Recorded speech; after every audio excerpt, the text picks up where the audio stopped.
Aroma kopi Arabica yang baru diseduh menguar lembut di udara, berpadu dengan wangi roti panggang yang kumaluri selai srikaya buatan ibu mertuaku.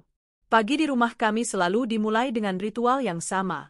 Aku, Arini Setianingrum, akan bangun lebih dulu, menyiapkan sarapan untuk suamiku, Bramantio Wiguna, pria yang telah kunikahi selama hampir 10 tahun. 10 tahun yang kuanggap nyaris sempurna. Rumah kami, sebuah hunian modern minimalis di kawasan elit, adalah saksi bisu perjalanan cinta dan karir kami. Setiap sudutnya adalah hasil jerih payah Bram dan sentuhan estetikaku. Aku meninggalkan karirku sebagai konsultan keuangan yang sedang menanjak demi mendukung Bram sepenuhnya. Bagiku saat itu, kesuksesannya adalah kesuksesanku juga. Dan Bram memang luar biasa. Dari seorang staf biasa, kini ia menjabat sebagai direktur proyek di salah satu perusahaan konstruksi terbesar di negeri ini. Pagi, sayang, sapa Bram sambil menuruni tangga. Ia sudah rapi dengan kemeja biru langit yang kupilihkan semalam dan celana bahan berwarna gelap. Aroma parfum maskulinnya yang segar langsung memenuhi indera penciumanku. Ia mengecup keningku sekilas, sebuah kebiasaan yang tak pernah absen setiap pagi. Pagi, Mas. Kopinya sudah siap. Jawabku sambil tersenyum, meletakkan secangkir kopi hitam kesukaannya di meja makan. Matanya melirik roti panggang di piring. Wah, selai srikaya dari ibu. Kamu tahu saja cara membuat pagiku lebih baik. 3 hari lagi adalah hari ulang tahunku yang ke-35. Bertepatan dengan perayaan ulang tahun pernikahan kami yang ke-10. Sebuah dekade. Aku sudah membayangkan sebuah perayaan kecil yang romantis, mungkin makan malam di restoran tempat Bram pertama kali melamarku, atau liburan singkat ke Bali. Bram bukan tipe pria yang pandai merangkai kata-kata puitis, tapi ia selalu tahu cara membuatku merasa istimewa dengan hadiah-hadiahnya. Tahun lalu ia memberiku sebuah jam tangan mewah yang sudah lama kuincar. 2 tahun sebelumnya, sebuah mobil sedan keluaran terbaru. Aku tidak pernah memintanya, tapi Bram selalu berkata, apapun untuk membuat istriku bahagia. Setelah Bram berangkat kerja, aku memulai rutinitasku. Membersihkan rumah dibantu asisten rumah tangga, menyiram koleksi aglaonema dan monsteraku yang terawat subur, lalu merencanakan menu makan malam. Sekitar pukul 11 siang, saat sedang merapikan ruang kerja Bram yang sedikit berantakan, mataku tertuju pada tas kerjanya yang tergeletak di samping meja. Aneh, biasanya ia tidak pernah meninggalkan tasnya. Mungkin karena terburu-buru tadi pagi. Aku berniat memindahkannya ke dalam lemari agar tidak mengganggu. Namun, saat mengangkat tas kulit berwarna coklat tua itu, aku merasa ada yang aneh. Resleting kantong depannya sedikit terbuka. Aku hendak menutupnya, namun secercah kilau dari dalam menarik perhatianku. Rasa penasaran mengalahkanku. Dengan jantung yang mulai berdebar sedikit lebih cepat, aku membuka resleting itu lebih lebar. Di dalamnya, terselip di antara tumpukan dokumen dan sebuah power bank, ada sebuah kotak kecil berwarna biru beludru. Kotak yang sangat familiar bagi setiap wanita. Tanganku gemetar saat meraihnya. Kotak itu terasa berat, kokoh, dan menjanjikan sesuatu yang indah di dalamnya. Perlahan, kubuka tutupnya. Napasku tertahan. Di atas bantalan satin putih, bersemayam sebuah cincin berlian yang luar biasa indah. Sebuah berlian solitaire dengan potongan zamrud, diapit oleh berlian-berlian kecil yang berkilauan di sepanjang lingkar cincin platina. Sinarnya seolah menari-nari di bawah cahaya lampu ruang kerja. Itu adalah cincin terindah yang pernah kulihat. Jauh lebih mewah dan lebih besar dari cincin kawin yang melingkar di jari manisku. Pikiran pertamaku melambung tinggi. Ini pasti untukku. Hadiah ulang tahun dan ulang tahun pernikahan. Tentu saja. Mas Bram ingin memberikan kejutan terbesar dalam 10 tahun pernikahan kami. Senyum langsung merekah di bibirku. Rasa hangat yang membahagiakan menjalari seluruh tubuhku. Aku tertawa kecil, membayangkan wajahnya yang bangga saat memberikan kotak ini padaku. Pria itu selalu saja berlebihan. Tanpa bisa menahan diri, aku mengambil cincin itu dari kotaknya. Rasanya dingin di kulitku. Dengan hati-hati, aku mencobanya di jari manisku. Pas. Ukurannya pas sekali. Seolah memang dibuat khusus untukku. Aku menggerak-gerakkan tanganku, membiarkan cahaya lampu memantul dari setiap sisi berlian itu. Kilauannya begitu cemerlang, begitu sempurna, hingga sedikit menyilaukan. Aku terhanyut dalam euforia selama beberapa menit. Membayangkan ekspresi iri teman-temanku saat melihat cincin ini. Membayangkan makan malam romantis kami, di mana Bram akan berlutut. Mungkin tidak, itu bukan gayanya, dan menyematkan cincin ini di jariku, sebagai simbol dari dekade cinta kami dan janji untuk dekade-dekade berikutnya. Namun, di tengah lamunan bahagiaku, sebuah bisikan kecil yang dingin mulai merayap di benakku. Sebuah kejanggalan yang coba kutepis. Kenapa Mas Bram menyembunyikannya di tas kerja? Biasanya ia akan menyimpannya di brankas atau di tempat yang lebih aman. Dan kenapa ukurannya terasa sedikit lebih pas? Cincin kawinku terasa sedikit lebih longgar akhir-akhir ini karena berat badanku sedikit turun. Arini, sudahlah. Jangan terlalu banyak berpikir, batinku mencoba mengusir keraguan itu. Mungkin dia baru saja mengambilnya dari toko perhiasan pagi ini dan belum sempat menyembunyikannya. Aku melepaskan cincin itu dengan berat hati, mengembalikannya ke dalam kotak beludru birunya, dan meletakkannya kembali persis seperti posisi semula di dalam tas kerja Bram. Aku menutup resletingnya, lalu menyimpan tas itu di dalam lemari. Kejutan ini harus tetap menjadi kejutan. Aku akan berpura-pura tidak tahu apa-apa. Sepanjang sisa hari itu, suasana hatiku melambung tinggi. Aku menyenandungkan lagu-lagu ceria sambil memasak makanan favorit Bram, semur daging Betawi dengan kentang yang empuk. Aku bahkan membuka sebotol anggur merah untuk makan malam nanti. Aku ingin segalanya sempurna. Aku ingin menunjukkan padanya betapa aku menghargai semua yang telah ia lakukan untukku, untuk kami. Malam harinya, Bram pulang sedikit lebih larut dari biasanya. Wajahnya tampak lelah, namun ia tersenyum saat melihatku menyambutnya di pintu. Maaf, sayang, rapatnya molor, katanya sambil melonggarkan dasinya. Tidak apa-apa, Mas. Aku sudah siapkan air hangat untukmu. Makan malam juga sudah siap, jawabku dengan senyum termanis yang kumiliki. Saat makan malam, aku memperhatikan setiap gerak-geriknya.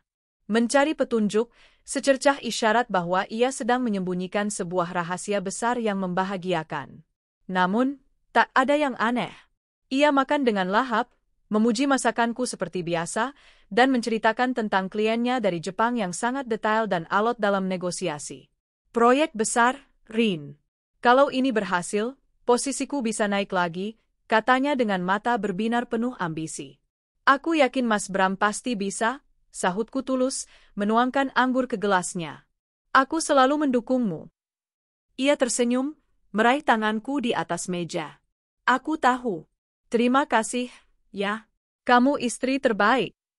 Kata-kata itu, yang biasanya akan membuat hatiku meleleh, malam itu terasa sedikit berbeda. Ada sesuatu yang kosong di matanya. Sesuatu yang tidak bisa kujangkau. Tapi sekali lagi, aku menepisnya. Mungkin ia hanya terlalu lelah karena pekerjaan. 2 hari berikutnya berlalu dengan cepat. Aku sibuk mempersiapkan perayaan kecil kami, sementara Bram semakin sibuk dengan pekerjaannya. Ia sering pulang larut, dan beberapa kali aku melihatnya menerima telepon di balkon, berbicara dengan suara pelan. Saat kutanya siapa, jawabannya selalu sama, urusan kantor, sayang. Aku memilih untuk percaya. Kepercayaan adalah pilar pernikahan kami. Selama 10 tahun, aku tidak pernah sekalipun meragukan kesetiaannya. Bram mungkin sibuk, ambisius, dan terkadang sedikit abai, tapi ia tidak akan pernah mengkhianatiku. Begitu pikirku. Malam sebelum hari ulang tahunku, kegelisahan mulai menyergapku. Seharusnya aku merasa bersemangat, tetapi entah kenapa hatiku terasa berat. Bram menelepon sore itu, mengatakan ia harus makan malam di luar dengan tim proyeknya untuk merayakan keberhasilan negosiasi awal. Kamu tidak apa-apa kan? Sayang, aku tinggal sebentar? Aku janji tidak akan lama. Nanti tengah malam, aku pastikan sudah di rumah untuk jadi orang pertama yang mengucapkan selamat ulang tahun, janjinya di telepon. Iya, Mas, tidak apa-apa. Bersenang-senanglah, jawabku, mencoba menyembunyikan nada kecewa dalam suaraku. Malam itu, rumah terasa begitu besar dan sepi. Aku mencoba menyibukkan diri dengan menonton film, membaca buku, tapi pikiranku terus melayang pada kotak beludru biru itu. Di mana Bram menyimpannya sekarang? Apakah ia akan memberikannya padaku tepat jam 12 malam nanti? Jam dinding terus berdetak. 10 malam. 11 malam. Setengah 12. Bram belum juga pulang. Aku mulai cemas. Ku coba meneleponnya, tapi ponselnya tidak aktif. Jantungku berdebar kencang. Berbagai skenario buruk melintas di kepalaku. Kecelakaan? Perampokan? Tepat pukul 11:45, suara mobil Bram memasuki halaman rumah. Aku menghela napas lega. Rasa cemas berganti dengan antisipasi. Inilah saatnya. Aku segera merapikan penampilanku, menyemprotkan sedikit parfum, dan menunggunya di ruang tamu dengan senyum terkembang. Pintu terbuka. Bram masuk dengan langkah yang sedikit tergesa. Wajahnya tampak sedikit bingung saat melihatku masih terjaga. "Loh, kok belum tidur?" tanyanya, menghindari tatapanku. "Menunggumu, Mas." Katanya mau jadi yang pertama, jawabku lembut. "Oh, iya, tentu saja." Ia mendekat, memelukku sekilas. Aku bisa mencium aroma alkohol yang samar dari napasnya, bercampur dengan wangi parfum wanita yang asing dan manis. Wangi yang lembut, bukan wangi parfum rekan-rekan kerjanya yang biasanya menyengat. Jantungku seakan berhenti berdetak sesaat. "Mas, habis dari mana?" tanyaku, suaraku bergetar tanpa bisa kucegah. "Kan tadi sudah bilang, makan malam sama tim," jawabnya cepat, sambil berjalan menuju kamar. "Aku lelah sekali, mau langsung mandi." Aku membeku di tempat. Alarm di kepalaku berbunyi nyaring. Sesuatu yang sangat salah sedang terjadi. Wangi parfum itu bukan wangi yang biasa menempel setelah pertemuan bisnis. Terlalu personal, terlalu intim. Pikiranku kembali pada cincin itu. Cincin itu bukan untukku. Pikiran itu menghantamku seperti godam. Tiba-tiba semua kejanggalan selama beberapa hari terakhir menjadi masuk akal. Telepon rahasia di balkon. Pulang larut malam. Jarak emosional yang tercipta di antara kami. Dan wangi parfum ini adalah puncaknya. Tanganku menjadi dingin. Dengan langkah gontai, aku mengikutinya ke kamar. Bram sudah masuk ke kamar mandi. Ponselnya tergeletak di atas tempat tidur. Biasanya, aku tidak akan pernah berani menyentuh privasinya. Tapi malam ini, aku harus tahu. Aku tidak peduli lagi. Dengan tangan gemetar, aku meraih ponselnya. Tidak terkunci. Sebuah kecerobohan fatal darinya. Aku membuka aplikasi pesan.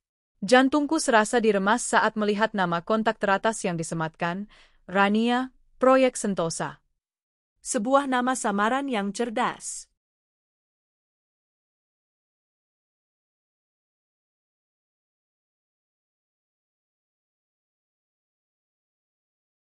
Kubuka percakapan mereka. Dan duniaku runtuh. Pesan-pesan itu penuh dengan panggilan mesra. "Sayang, cintaku, tidak sabar bertemu lagi." Foto-foto mereka berdua, makan malam di restoran mewah, berpelukan di dalam mobil. Pesan terakhir dari Rania, dikirim sekitar 1 jam yang lalu. "Rania, terima kasih untuk malam ini, sayang. Aku suka sekali restorannya. Aku tidak sabar menunggu hari di mana kita bisa melakukan ini setiap hari tanpa sembunyi-sembunyi. Bram, sabar ya, cintaku. Sebentar lagi. Semua rencanaku berjalan lancar. Cincinnya sudah siap. Setelah aku melamarmu secara resmi besok, aku akan langsung urus surat cerai untuk Arini. Rania, janji, aku tidak mau jadi yang kedua selamanya. Bram, aku janji. Dia tidak akan curiga sama sekali. Dia pikir aku sibuk kerja. Soal harta Gonogini juga aman, sebagian besar aset penting sudah atas namaku. Dia tidak akan dapat banyak. Kita akan memulai hidup baru kita secepatnya." Aku membaca ulang pesan itu berkali-kali. Setiap kata terasa seperti belati yang menusuk jantungku. Jadi, cincin itu, cincin berlian yang indah itu, bukan untukku. Cincin itu untuk melamar wanita lain. Pelakor itu. Dan besok, di hari ulang tahunku, di hari ulang tahun pernikahan kami yang ke-10, suamiku berencana melamar selingkuhannya. Dan setelah itu, ia akan menceraikanku. Membuangku setelah 10 tahun pengabdian. Merampas semua yang telah kami bangun bersama, karena ia dengan licik telah memastikan semua aset atas namanya. Suara air dari kamar mandi berhenti. Aku cepat-cepat meletakkan kembali ponselnya, menghapus jejak air mataku yang mulai menetes. Aku kembali ke tempat tidur dan menarik selimut hingga menutupi dadaku, membelakangi pintu kamar mandi, dan memejamkan mata. Aku mengatur napasku agar terdengar seperti orang yang sedang tidur pulas. Pintu kamar mandi terbuka. Aku bisa merasakan Bram mendekat ke tempat tidur. Ia naik ke ranjang dengan perlahan, mungkin agar tidak membangunkanku. Beberapa saat kemudian, aku merasakan lengannya melingkar di pinggangku, menarikku mendekat. "Arini," bisiknya pelan, napasnya yang beraroma alkohol terasa panas di tengkukku. Aku tidak bergerak. Ia mengira aku sudah tidur. Kudengar ia menghela napas. Lalu, dengan suara yang sangat pelan, nyaris tak terdengar, ia berbisik, "Maafkan aku." Permintaan maaf macam apa itu? Permintaan maaf karena telah berselingkuh? Atau permintaan maaf atas apa yang akan ia lakukan padaku? Beberapa detik kemudian, tepat saat jam di ponselnya menunjukkan pukul 00, sebuah notifikasi pesan masuk berbunyi pelan. Aku tahu itu bukan untukku. Bram dengan cepat mengambil ponselnya. Aku bisa melihat cahaya dari layar ponselnya memantul di dinding di depanku. Ia sedang mengetik balasan. Lalu, ia meletakkan ponselnya, berbalik memelukku dari belakang, dan berbisik tepat di telingaku. "Selamat ulang tahun, sayang." Bibirnya menyentuh pipiku. Ciuman itu terasa dingin, hampa, dan menjijikkan. Aku tetap diam, menahan napas, menahan isak tangis yang mengancam akan meledak dari dadaku. Air mataku mengalir tanpa suara, membasahi bantal. Malam itu, di hari ulang tahunku, di bawah pelukan suami yang telah mengkhianatiku, Arini yang naif, yang penuh cinta, dan yang selalu percaya, telah mati. Yang tersisa hanyalah seorang wanita dengan hati yang hancur berkeping-keping. Namun, di antara puing-puing kehancuran itu, sebuah tekad baru mulai terbentuk. Tekad yang dingin, keras, dan setajam berlian. Ia merencanakan untuk menceraikanku setelah melamar pelakor itu. Ia pikir aku tidak akan mendapatkan apa-apa? Oh, Bram, kamu salah besar. Kamu telah meremehkan wanita yang telah menemanimu selama 10 tahun. Kamu pikir aku hanya seorang ibu rumah tangga bodoh yang tidak mengerti apa-apa tentang aset dan keuangan? Kamu lupa, aku pernah menjadi konsultan keuangan. Aku tidak akan menangis. Aku tidak akan mengamuk. Aku tidak akan memberinya kepuasan melihatku hancur. Tidak. Aku akan memainkan permainannya. Aku akan membiarkannya berpikir rencananya berjalan mulus. Sementara ia sibuk mempersiapkan lamaran untuk selingkuhannya, aku akan mempersiapkan kejatuhannya. Aku akan mengambil kembali semua yang menjadi hakku, setiap sen, setiap batu bata dari rumah ini yang kubangun dengan air mata dan keringatku. Malam itu, aku tidak tidur. Mataku terbuka lebar di kegelapan, menatap masa depan yang tiba-tiba berubah total. Rencana mulai tersusun di kepalaku. Rencana untuk mengamankan asetku, melindungi masa depanku, dan memberikan pelajaran yang tidak akan pernah dilupakan oleh Bramantio Wiguna.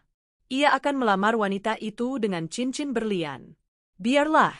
Aku akan mempersilakannya. Tapi aku akan memastikan, setelah lamaran itu, yang ia miliki hanyalah cincin itu. Tanpa uang, tanpa rumah, tanpa apapun. Biar kita lihat, apakah pelakor itu masih menginginkannya. Fajar mulai menyingsing. Cahaya pertama matahari menyelinap melalui celah gorden, menerangi kamar tidur kami yang penuh kebohongan. Bram masih tertidur pulas di sampingku, wajahnya tampak damai. Wajah seorang pengkhianat.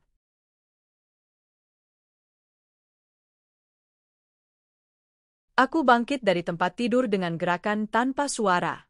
Hari ini adalah hari ulang tahunku. Hari dimulainya perangku. Dan aku, Arini Setianingrum, bersumpah akan memenangkan perang ini. Pagi datang tanpa kuminta. Sinar matahari yang sama, yang kemarin pagi kuanggap sebagai janji hari yang indah, kini terasa menusuk dan mengejek. Aku berbaring diam, merasakan berat tubuh Bram di sampingku. Napasnya yang teratur adalah irama pengkhianatan yang stabil. Pria ini, yang memelukku sepanjang sisa malam setelah mengucapkan selamat ulang tahun, adalah orang asing yang tidur di ranjangku. Aku tidak bisa tidur sedetik pun. Pikiranku bekerja lebih keras daripada saat aku harus menyelesaikan audit keuangan yang rumit dulu. Otakku, yang selama 10 tahun terakhir lebih banyak kugunakan untuk mengingat resep masakan dan jadwal pemupukan tanaman, kini kembali ke mode aslinya. Analitis, sistematis, dan dingin. Aku adalah Arini Setyaningrum, mantan konsultan keuangan dengan rekam jejak yang cemerlang. Dan Bramantio Wiguna telah melakukan kesalahan fatal. Ia membangkitkan kembali diriku yang itu. Dengan gerakan yang terlatih untuk tidak menimbulkan suara, aku menyelinap keluar dari tempat tidur. Aku mandi, membiarkan air hangat membasuh jejak air mata semalam, tapi tidak mampu menghanguskan amarah yang membara di dalam dada. Saat aku bercermin, yang kulihat bukan lagi wajah seorang istri yang bahagia. Yang menatap balik adalah seorang wanita di ambang perang, matanya sedikit bengkak namun tatapannya tajam. Aku mengenakan gaun rumah yang paling ceria yang kupunya, berwarna kuning bunga matahari. Aku menata rambutku, memoles sedikit riasan untuk menutupi pucat wajahku. Topengku harus sempurna hari ini. Hari ini, aku harus menjadi Arini yang sama seperti hari-hari sebelumnya. Arini yang lembut, yang penuh perhatian, yang sedikit naif. Di dapur, aku melakukan ritual pagiku seperti biasa. Menyeduh kopi untuk Bram, memanggang roti, dan menata meja. Tanganku bergerak dengan efisien, namun pikiranku sudah berada puluhan langkah di depan. Langkah pertama, hubungi pengacara. Langkah kedua, kumpulkan semua bukti dan dokumen keuangan. Langkah ketiga, amankan aset likuid yang bisa kujangkau. Pagi, sayang. Selamat ulang tahun sekali lagi, suara Bram mengagetkanku. Ia sudah berdiri di ambang pintu dapur, tersenyum lebar. Senyum yang kini membuatku muak. Ia mendekat dan memelukku dari belakang, menumpukan dagunya di pundakku. Sudah wangi saja istriku yang cantik ini. Masak apa untuk sarapan ulang tahun? Hanya roti panggang, Mas. Tapi aku buatkan scrambled egg spesial kesukaanmu, jawabku, menjaga suaraku agar tetap terdengar riang. Aku berbalik dalam pelukannya, memaksakan seulas senyum di bibirku. Terima kasih ucapannya. Tentu saja. Nanti malam kita makan di luar, ya? Di restoran favoritmu, tawarnya. Aku hampir tertawa. Restoran favoritku? Atau restoran tempat ia membawa selingkuhannya tadi malam? Aku harus menelan kembali empedu yang naik ke kerongkonganku. Boleh, Mas. Aku atur reservasi, ya? Tidak usah, aku sudah urus semuanya. Anggap saja ini bagian dari kejutan. Kejutan? Kata itu terasa seperti racun di lidahku.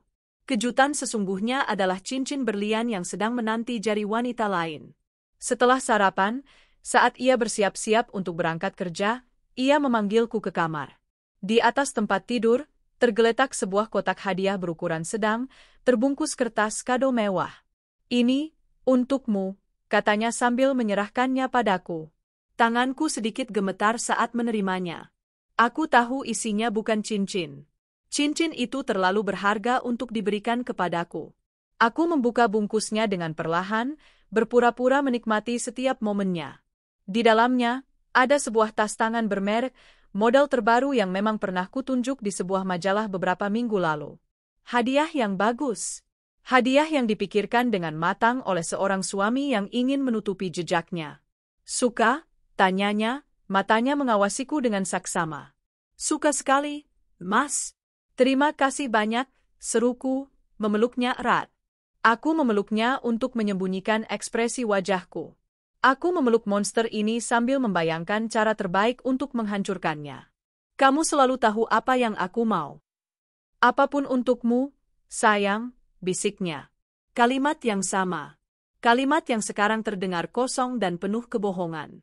Setelah Bram berangkat, dengan janji akan pulang lebih awal untuk makan malam ulang tahun kami, rumah ini akhirnya menjadi milikku seutuhnya. Tidak ada waktu untuk meratap. Aku segera menuju ruang kerja Bram. Jantungku berdebar kencang, bukan karena takut, tapi karena adrenalin. Pertama, ponsel. Aku butuh bukti yang tak terbantahkan. Tadi malam aku sudah melihat pesannya, tapi aku butuh salinannya. Aku mengambil ponsel lamaku, membuka kamera, dan dengan tangan yang berusaha kutahan agar tidak gemetar, aku memotret seluruh percakapan Bram dengan Rania, proyek Sentosa. Foto-foto mesra mereka, janji-janji manisnya, rencana mereka untuk menceraikanku. Setiap gambar adalah paku untuk peti mati pernikahannya. Setelah selesai, aku mengirim semua foto itu ke alamat email rahasiaku dan segera menghapusnya dari galeri ponsel lamaku. Kedua, dokumen. Inilah medan pertempuranku yang sesungguhnya. Aku membuka lemari arsip Bram yang terkunci. Dulu, ia pernah memberitahuku kodenya jika terjadi keadaan darurat. Ironis, inilah keadaan daruratku. Aku menemukan semua yang kubutuhkan, salinan akta kepemilikan rumah, BPKB mobil-mobil kami, laporan investasi saham, polis asuransi, dan laporan rekening koran dari beberapa bank yang berbeda selama 5 tahun terakhir. Aku menyebar semua dokumen itu di atas meja.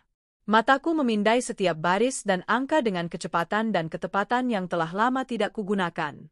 Seperti yang Bram katakan dalam pesannya kepada Rania, ia memang cerdik. Rumah ini, meskipun kami tempati bersama, sertifikatnya atas nama Bramantio Wiguna. 2 mobil mewah kami juga atas namanya. Portofolio saham yang paling menguntungkan, yang sebagian modalnya berasal dari tabungan bersamaku di awal pernikahan, juga hanya mencantumkan namanya sebagai pemilik tunggal. Ia telah mempersiapkan ini sejak lama.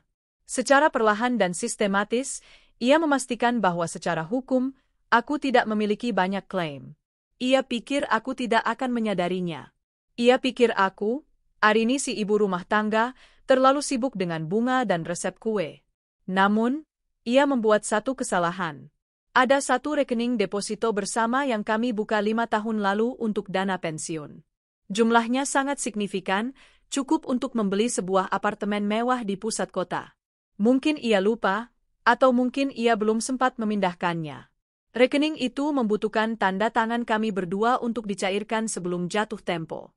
Tapi untuk penarikan dana melalui internet banking ke rekening turunan yang terhubung, hanya butuh kata sandi yang aku tahu. Sambil memfotokopi semua dokumen penting menggunakan mesin printer di rumah, aku menelepon nomor yang kusimpan dari masa laluku. Kantor Hukum Damayanti Arekan, selamat siang, sapa suara di seberang. Selamat siang. Saya ingin bicara dengan Ibu Damayanti. Bilang saja ini Arini Setianingrum. Teman lama. Damayanti, atau Maya, adalah sahabatku di firma konsultan dulu sebelum ia memutuskan banting setir ke dunia hukum. Ia adalah wanita terpintar dan tertangguh yang pernah kukenal. Jika ada orang yang bisa membantuku melewati badai ini, itu adalah dia. Beberapa saat kemudian, suaranya yang khas dan tegas terdengar. Rin? Arini? Ya Tuhan, ini benar kamu? Sudah berapa abad kita tidak bicara? Maya, aku butuh bantuanmu, kataku langsung, tanpa basa-basi. Suaraku sedikit pecah. Nada suara Maya langsung berubah serius. Kamu di mana? Ada apa? Kamu baik-baik saja? Aku baik-baik saja, tapi pernikahanku tidak. Aku butuh pengacara perceraian terbaik. Aku butuh kamu. Hening sejenak. Datang ke kantorku sekarang juga, Rin. Bawa semua yang kamu punya. 1 jam kemudian, aku sudah duduk di hadapan Maya di kantornya yang megah. Aku menceritakan semuanya. Mulai dari penemuan cincin, pesan-pesan di ponsel Bram, hingga analisis singkatku terhadap dokumen aset yang berhasil kukumpulkan. Aku menyajikan ceritaku bukan dengan air mata, tapi dengan data dan fakta, layaknya seorang klien yang sedang mempresentasikan sebuah kasus. Maya mendengarkan dengan saksama, wajahnya mengeras setiap kali aku mengungkap detail baru. Setelah aku selesai, ia menatapku lama. Bajingan, desisnya. Aku selalu merasa ada yang tidak beres dengan suamimu itu. Terlalu licin. Ia kemudian mencondongkan tubuhnya ke depan. Oke, Rin. Lupakan Arini yang sentimental. Mulai sekarang, kamu adalah klienku, dan tujuan kita satu, mengambil kembali semua yang menjadi hakmu, bahkan lebih. Jangan beri dia ampun. Apa yang harus aku lakukan? Pertama, bukti perselingkuhan yang kamu punya sudah sangat kuat. Foto percakapan itu adalah kartu as kita. Kedua, mengenai aset. Hukum di Indonesia mengenal konsep harta gonogini atau harta bersama, yaitu harta yang diperoleh selama masa perkawinan. Meskipun sertifikat dan surat-surat atas namanya, selama bisa dibuktikan itu didapat setelah kalian menikah, itu adalah milik bersama dan harus dibagi dua, jelas Maya. Tapi bagaimana membuktikannya? Dia pasti akan mengelak. Itulah gunanya rekening koran dan jejak transaksi. Kita bisa melacak aliran dana. Tapi, ada risiko ia akan mencoba memindahkan atau menyembunyikan aset-aset itu begitu kamu mengajukan gugatan. Jadi, kita harus bergerak lebih dulu dan lebih cepat, kata Maya dengan tatapan tajam. Rekening deposito bersama itu. Berapa isinya? Aku menyebutkan angkanya. Mata Maya sedikit melebar. Itu adalah amunisi perangmu, Rin. Saran hukum dariku, pindahkan setengah dari jumlah itu. Tepat setengah, tidak lebih. Pindahkan ke rekening baru di bank lain atas namamu sendiri, rekening yang tidak pernah ia ketahui. Lakukan hari ini juga. Itu adalah hakmu. Kita akan berdalih bahwa kamu melakukannya untuk mengamankan bagianmu setelah mengetahui perselingkuhannya. Di mata hukum, tindakanmu bisa dibenarkan. Apa itu tidak akan menjadi masalah? Masalahnya akan lebih besar jika kamu membiarkan uang itu di sana dan dia mengurasnya lebih dulu. Lakukan sekarang. Kemudian, teruslah bersikap normal. Biarkan dia melanjutkan rencananya untuk melamar wanita itu. Semakin banyak bukti yang kita kumpulkan tentang hubungannya sementara ia masih berstatus suamimu, semakin kuat posisi kita. Aku mengangguk, merasa secercah kekuatan kembali mengisi diriku. Memiliki rencana, memiliki sekutu, membuat segalanya terasa mungkin. Sebelum pulang, aku mampir ke bank yang berbeda dari bank yang biasa kami gunakan. Dengan jantung berdebar, aku membuka rekening baru atas namaku sendiri. Lalu, dari aplikasi mobile banking di ponselku, aku mengakses rekening deposito bersama itu. Jari-jariku terasa dingin saat aku mengetikkan nominal transfer, tepat 50% dari total saldo. Aku menekan tombol konfirmasi. Dalam hitungan detik, transaksi berhasil. Setengah dari dana pensiun kami kini aman di dalam rekening pribadiku. Aku merasa sedikit bersalah, tapi perasaan itu segera tergantikan oleh kelegaan yang luar biasa. Ini bukan mencuri, ini menyelamatkan. Aku pulang ke rumah tepat sebelum jam makan siang. Rumah yang sama, tapi kini terasa berbeda. Ini bukan lagi istana cinta kami. Ini adalah medan perang. Setiap sudutnya adalah aset yang harus diperjuangkan. Sore itu, aku menyibukkan diri dengan melakukan sesuatu yang sudah lama tidak kulakukan, mencari informasi tentang seseorang di internet. Rania. Namanya cukup umum, tapi dengan beberapa petunjuk dari foto-foto di ponsel Bram, nama restoran, latar belakang tempat, aku akhirnya menemukannya. Akun media sosialnya tidak dikunci. Rania Adelia. Usianya sekitar akhir 20-an. Wajahnya cantik, tipe modern dengan riasan sempurna dan pakaian yang selalu modis. Fotonya penuh dengan gambar-gambar di kafe mahal, liburan ke luar negeri, dan barang-barang mewah. Tipe wanita yang jelas menikmati gaya hidup tinggi. Apakah ia tahu Bram sudah menikah? Tentu saja. Pesan mereka mengkonfirmasi itu. Ia bukan korban yang tidak tahu apa-apa, ia adalah predator yang dengan sadar mengincar suami orang. Melihat wajahnya tidak membuatku merasa lebih baik. Justru sebaliknya. Rasa sakit yang tajam kembali menghunjamku. Aku membandingkan diriku dengannya. Aku, yang penampilannya sederhana. Aku, yang lebih suka berkebun daripada pergi ke salon. Aku, yang selama ini merasa cukup dengan cinta dan kesetiaan, sementara Bram rupanya mendambakan sesuatu yang lebih berkilau, lebih baru. Aku menutup laptop dengan kasar. Cukup. Aku tidak akan membiarkan wanita ini merusak mentalku. Fokusku adalah pada strategi, bukan pada rasa sakit. Pukul 7 malam, Bram pulang. Ia membawa sebuket besar bunga lili putih, bunga favoritku. Ia mengenakan setelan terbaiknya. Wajahnya tampak cerah dan bersemangat. Tentu saja, ia akan menemui calon istrinya setelah makan malam denganku.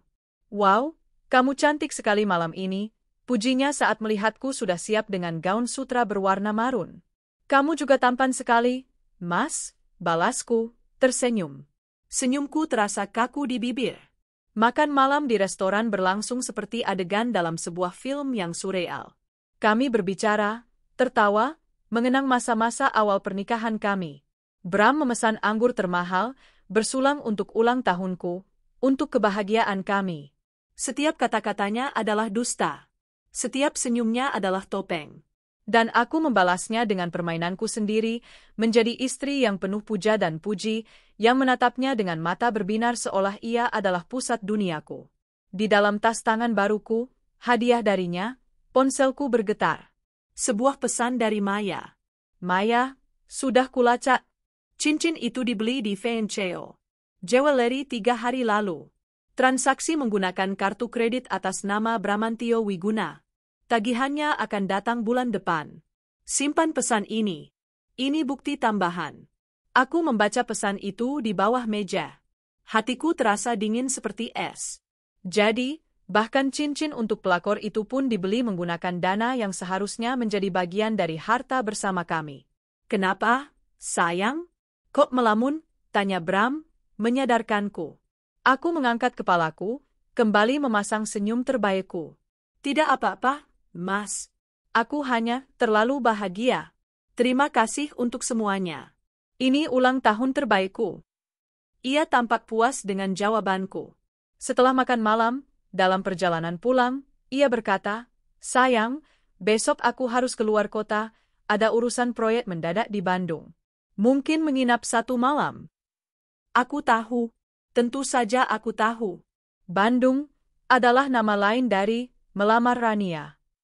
Ia butuh alibi. Oh, ya? Mendadak sekali, kataku dengan nada kecewa yang kubuat-buat. Padahal akhir pekan. Iya, maaf ya. Klien maunya begitu. Tapi aku janji, setelah ini selesai, kita liburan panjang, berdua saja. Ke Eropa, bagaimana? Sebuah janji palsu untuk menenangkanku. Dulu, aku akan melompat kegirangan mendengarnya. Sekarang, aku hanya bisa mengangguk pelan. Hati-hati di jalan ya, Mas. Malam itu, saat ia tertidur di sampingku setelah kami berhubungan badan, sebuah pertunjukan yang harus kulakukan dengan perut mual untuk menjaga sandiwaraku, aku menatap langit-langit kamar. Besok adalah hari H, hari di mana ia akan berlutut di hadapan wanita lain, mempersembahkan berlian yang dibeli dengan uang kami, dan berjanji akan membangun masa depan di atas puing-puing pernikahanku. Biarkan saja. Biarkan ia menikmati momen kemenangannya yang semu. Ia tidak tahu bahwa saat ia sedang merayakan, aku sedang meletakkan bom waktu di bawah fondasi kehidupannya yang baru. Besok, saat ia pergi, aku punya 1 hari penuh untuk menyelesaikan tahap akhir dari rencanaku. Aku memejamkan mata, bukan untuk tidur, tetapi untuk memvisualisasikan langkah-langkahku selanjutnya. Amarah memberiku energi. Patah hati memberiku fokus. Bram telah memilih permainannya. Dan sekarang, ia akan bermain sesuai aturanku. Pagi harinya, aku bangun sebelum alarm berbunyi. Aku tidak tidur, hanya beristirahat sambil mematangkan setiap detail rencanaku. Di sampingku, Bram tertidur dengan lelapnya, wajahnya polos seolah tak menyimpan dosa. Pemandangan itu tidak lagi menyakitiku. Kemarin adalah hari untuk patah hati, hari ini adalah hari untuk bertindak. Aku melakukan rutinitas pagiku dengan presisi seorang prajurit yang bersiap untuk berperang. Mandi, berpakaian, dan turun ke dapur. Aku bahkan menyiapkan bekal kecil untuk perjalanan bisnisnya ke Bandung. Beberapa lapis roti isi daging asap dan keju, buah potong, dan sebotol air mineral. Sentuhan seorang istri yang penuh perhatian. Topengku harus kupertahankan hingga detik terakhir. Saat Bram turun, ia tampak segar dan bersemangat. Tentu saja, hari ini adalah hari besarnya. Hari ia akan mengikatkan masa depannya pada wanita lain. Pagi, sayang, sapanya, mencium keningku. Wah, sudah rapi sekali. Mau kemana? Hanya mau ke pameran tanaman hias dengan teman-teman, Mas. Sudah janji dari minggu lalu, jawabku, sebuah kebohongan yang sudah kusiapkan. Alibi yang sempurna. Aku sudah siapkan kemeja dan celana kerjamu di tempat tidur. Tas kerjamu juga sudah siap. Terima kasih, kamu memang yang terbaik. Ia menatapku sejenak, ada kilas keraguan di matanya. Kamu benar-benar tidak apa-apa, aku tinggal akhir pekan ini. Tidak apa-apa, Mas, ini kan demi pekerjaan. Demi masa depan kita juga, balasku dengan senyum tulus yang kupaksakan. Kata, kita, terasa seperti duri di lidahku. Aku membantunya memasukkan beberapa potong pakaian ke dalam tas travel kecil. Saat ia tidak melihat, mataku memindai isi tas kerjanya. Kosong. Tentu saja. Kotak bludru biru itu pasti sudah ia amankan di tempat lain, mungkin di laci mobilnya. Ia tidak akan mengambil risiko meninggalkannya di rumah. Jangan lupa bekalnya, ya. Aku taruh di kursi depan, kataku sambil mengantarnya ke pintu. Ia memelukku erat, lebih erat dari biasanya. Mungkin ini adalah pelukan rasa bersalahnya. Atau mungkin ini caranya mengucapkan selamat tinggal dalam diam. Aku membalas pelukannya, menahan keinginan untuk menusuk punggungnya dengan tatapan mataku. Aku berangkat, ya. Nanti aku telepon kalau sudah sampai. Iya, Mas. Hati-hati di jalan. Aku berdiri di ambang pintu, melambaikan tangan saat mobilnya keluar dari gerbang, persis seperti yang selalu kulakukan setiap pagi. Aku mempertahankan senyum di wajahku sampai mobil itu hilang di tikungan jalan. Begitu mobilnya lenyap dari pandangan, senyum di wajahku langsung luntur. Aku menutup pintu dengan pelan, menguncinya, dan bersandar sejenak. Aku menarik napas dalam-dalam. Hening. Rumah ini sekarang menjadi markas komandoku. Operasi senyap resmi dimulai. Aku kembali ke kamar tidur kami. Aroma parfum Bram masih tertinggal di udara.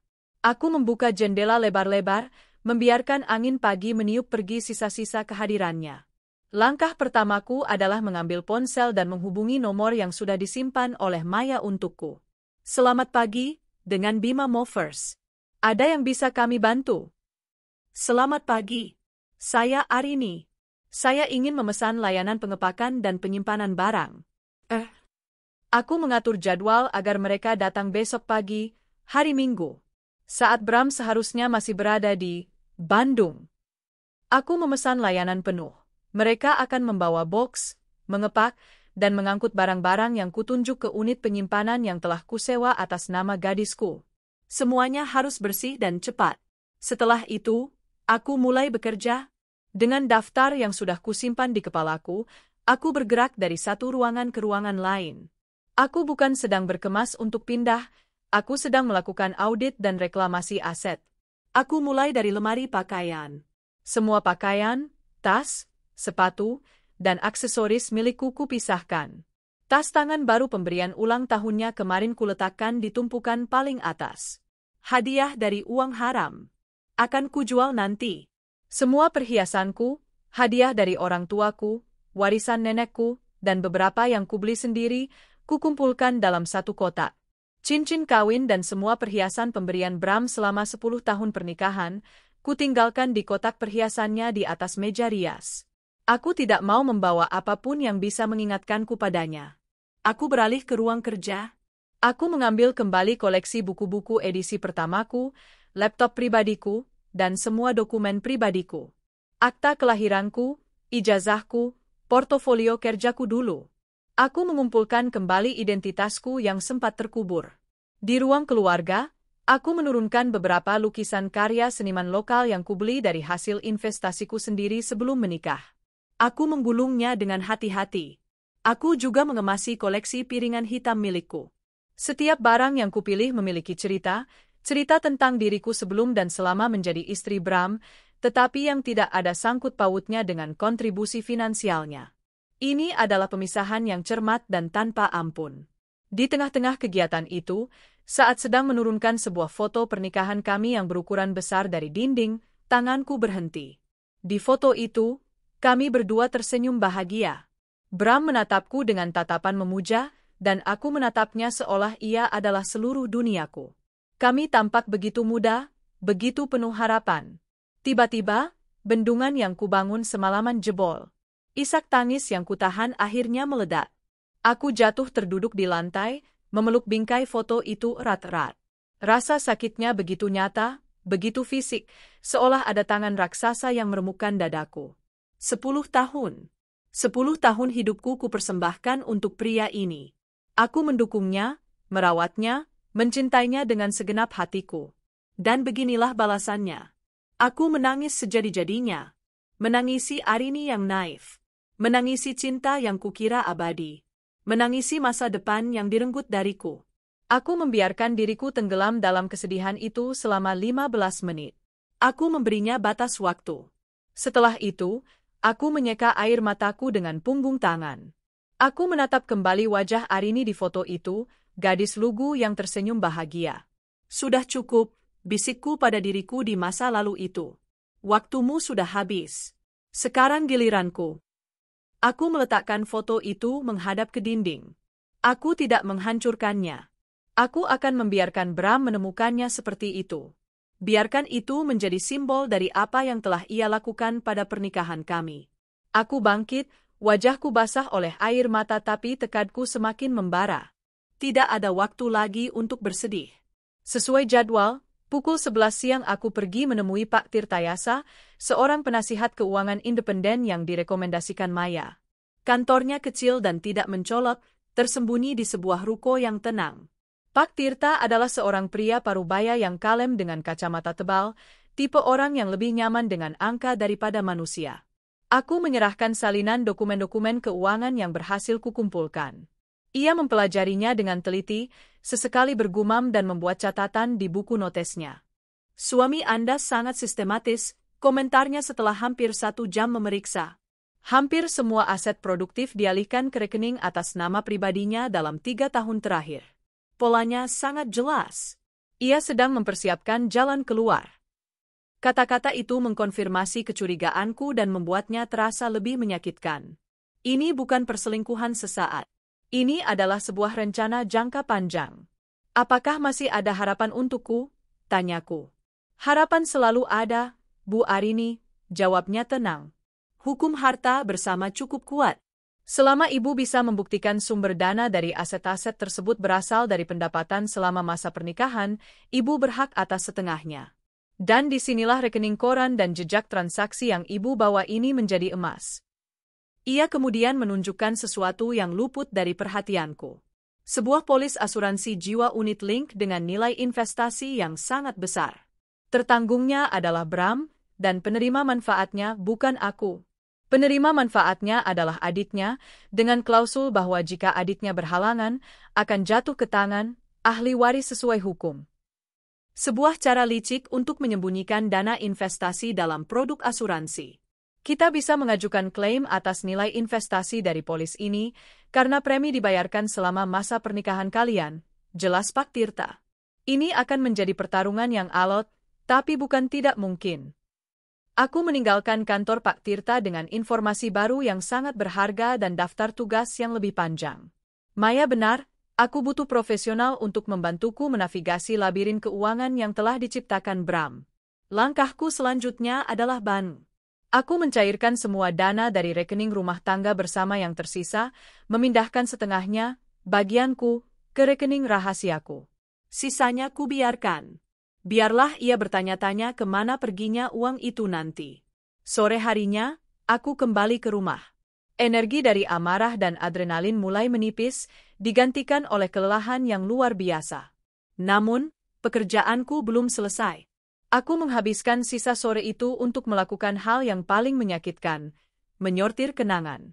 Aku membuka kotak-kotak tua berisi surat cinta kami, tiket bioskop pertama kami, foto-foto liburan kami. Setiap lembar kertas adalah pengingat akan kebohongan yang telah kujalani. Aku tidak membakarnya. Aku memasukkan semuanya ke dalam sebuah boks besar, melakbannya dengan rapat, dan menandainya, masa lalu.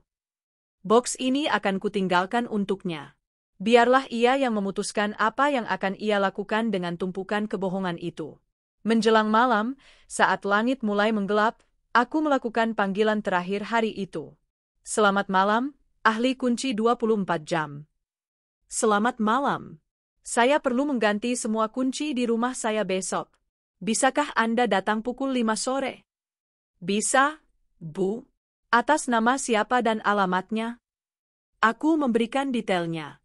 Setelah panggilan itu berakhir, aku merasa sebuah beban berat terangkat dari pundakku. Mengganti kunci adalah sebuah pernyataan. Ini bukan lagi rumah kami. Mulai besok, ini akan menjadi rumahku, Setidaknya sampai pengadilan memutuskan nasibnya. Dan Bramantio Wiguna tidak akan lagi memiliki akses bebas ke dalamnya. Aku membuat secangkir teh dan duduk di sofa ruang tamu yang gelap. Rumah terasa begitu sunyi. Aku membayangkan apa yang sedang terjadi di Bandung saat ini. Mungkin Bram baru saja selesai makan malam romantis dengan Rania. Mungkin saat ini ia sedang berlutut, membuka kotak beludru biru itu, dan mengucapkan kata-kata yang pernah ia ucapkan padaku. Maukah kamu menikah denganku? Aku membayangkan wajah Rania yang berseri-seri, air mata bahagia di matanya saat ia berkata, ya. Aku membayangkan mereka berpelukan, merayakan awal dari kehidupan baru mereka. Tiba-tiba, ponselku di atas meja bergetar. Sebuah pesan masuk. Dari Bram. Bram, rapatnya lancar sekali. Aku capek banget, mau langsung istirahat. Kamu sudah makan? Good night, sayang. Love you. Aku menatap pesan itu. 3 kata terakhir, love you, terasa seperti hinaan. Aku tidak membalasnya. Aku hanya meletakkan ponsel itu kembali, layarnya menghadap ke bawah. Rasa sakit itu tidak ada lagi. Yang ada hanyalah ketenangan yang dingin. Biarkan dia menikmati malam kemenangannya. Biarkan dia dan kekasihnya bermimpi tentang masa depan mereka yang indah. Mereka tidak tahu, badai sedang menuju ke arah mereka. Dan badai itu bernama Arini Setianingrum. Aku menyesap tehku. Rasanya pahit, tapi entah kenapa, malam ini aku menyukainya.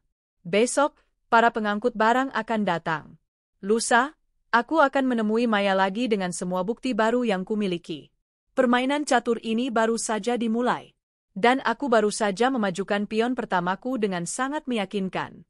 Dia mungkin punya ratu baru, tapi aku yang akan melakukan skakmat. Minggu pagi di Bandung terasa sempurna bagi Bramantio Wiguna. Udara sejuk, langit biru cerah, dan di sampingnya, duduk wanita yang ia yakini sebagai masa depannya, Rania Adelia. Mereka baru saja selesai menikmati brunch mewah di sebuah restoran dengan pemandangan ke arah perbukitan hijau. Tawa Rania yang renyah terdengar seperti musik di telinganya, menenggelamkan bisikan samar rasa bersalah terhadap Arini yang sesekali masih muncul. Pemandangannya indah banget, sayang.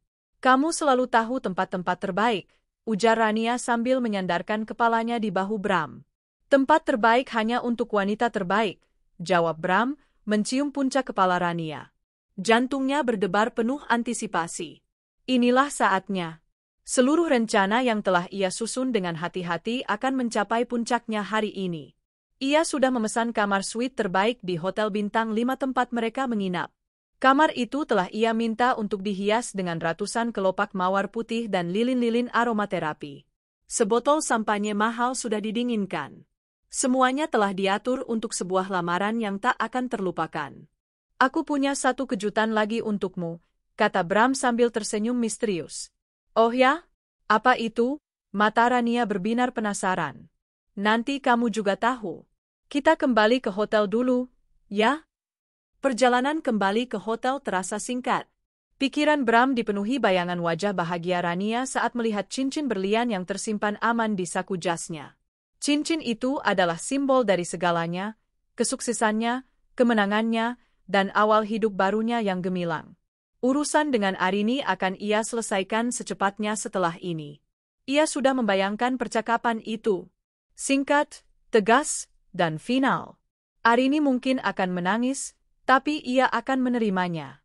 Bagaimanapun, Arini adalah wanita yang penurut. Ia akan memberikan pesangon yang cukup agar Arini bisa memulai hidup baru dan masalah selesai. Begitu pikirnya. Sesampainya di kamar hotel, Rania terkesiap kagum. Ya Tuhan, Bram, ini indah sekali. Kelopak mawar tersebar di lantai dan di atas tempat tidur.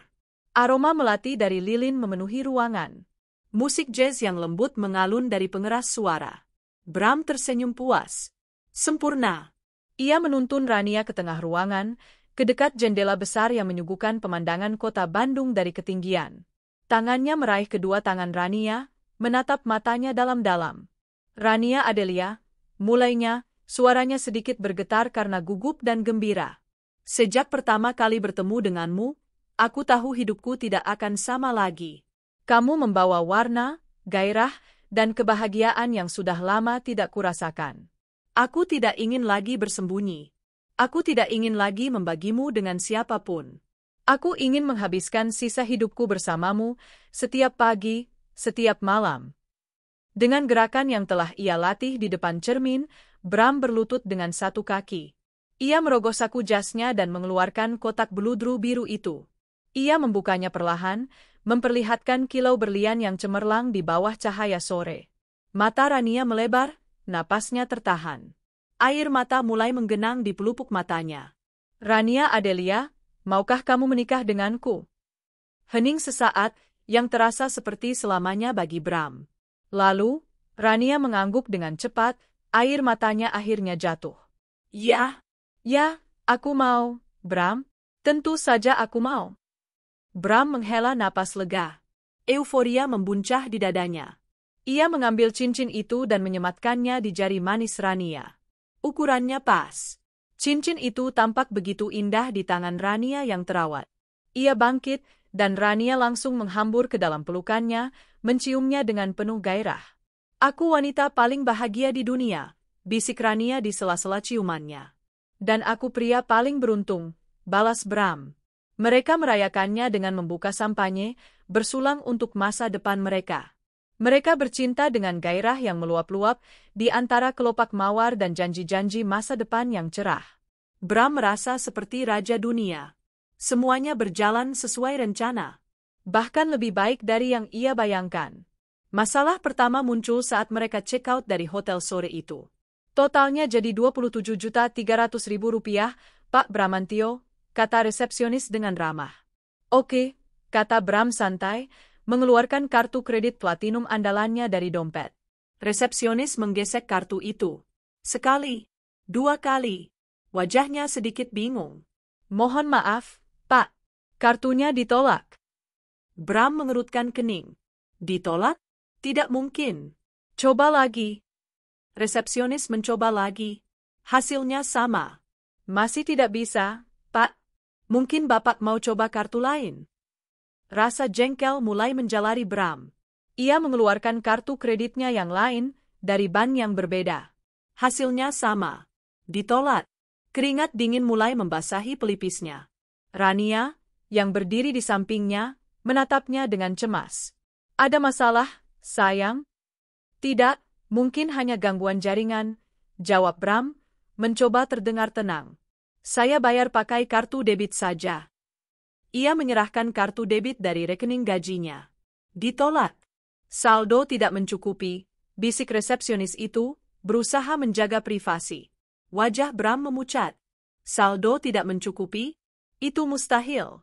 Gajinya baru masuk 3 hari yang lalu, dan ia yakin masih ada ratusan juta di rekening itu. Dengan tangan yang mulai gemetar, ia membuka aplikasi mobile banking di ponselnya. Jantungnya seakan berhenti berdetak. Saldo di rekening gajinya, Rp57.340. Ia buru-buru memeriksa riwayat transaksi. Ada serangkaian transaksi transfer keluar dalam jumlah besar ke beberapa rekening berbeda kemarin pagi. Transaksi yang tidak pernah ia lakukan. Akunnya telah diretas dan dikuras habis. Panik, ia membuka aplikasi banking untuk rekening deposito bersama dengan Arini. Itu adalah dana darurat mereka, dana pensiun. Jumlahnya miliaran. Setidaknya ia bisa menggunakan itu. Tapi yang ia lihat membuatnya semakin lemas. Separuh dari dana itu, jumlah yang sangat besar, telah ditransfer keluar kemarin pagi ke sebuah rekening atas nama Arini Setyaningrum. Rekening yang tidak ia kenali. Sisanya masih ada, tapi rekening itu kini berstatus dibekukan sementara. Darah serasa surut dari wajahnya. Ini bukan peretasan acak. Ini terencana. Arini. Nama itu berteriak di kepalanya. Arini tahu. Entah bagaimana, Arini tahu dan telah bergerak lebih dulu. Pak? Bagaimana, Pak? Suara resepsionis menyadarkannya. Beberapa tamu lain di lobi mulai melirik ke arah mereka. Wajah Bram merah padam karena malu dan marah. Ia menatap Rania, yang kini menatapnya dengan campuran kebingungan dan kecurigaan. Sayang, dompetku, sepertinya aku kehilangan beberapa kartu. Aku harus telepon bank, gagapnya, mencari alasan. Ia melangkah menjauh dari meja resepsionis, mencoba menelepon banknya. Layanan pelanggan di hari Minggu sangat lambat. Setelah menunggu hampir 15 menit, seorang operator akhirnya menjawab. Jawaban mereka adalah mimpi buruk. Semua rekening dan kartu kredit atas namanya dibekukan karena adanya laporan aktivitas mencurigakan. Untuk membuka blokir, ia harus datang langsung ke kantor cabang pada hari kerja dengan membawa buku tabungan dan KTP.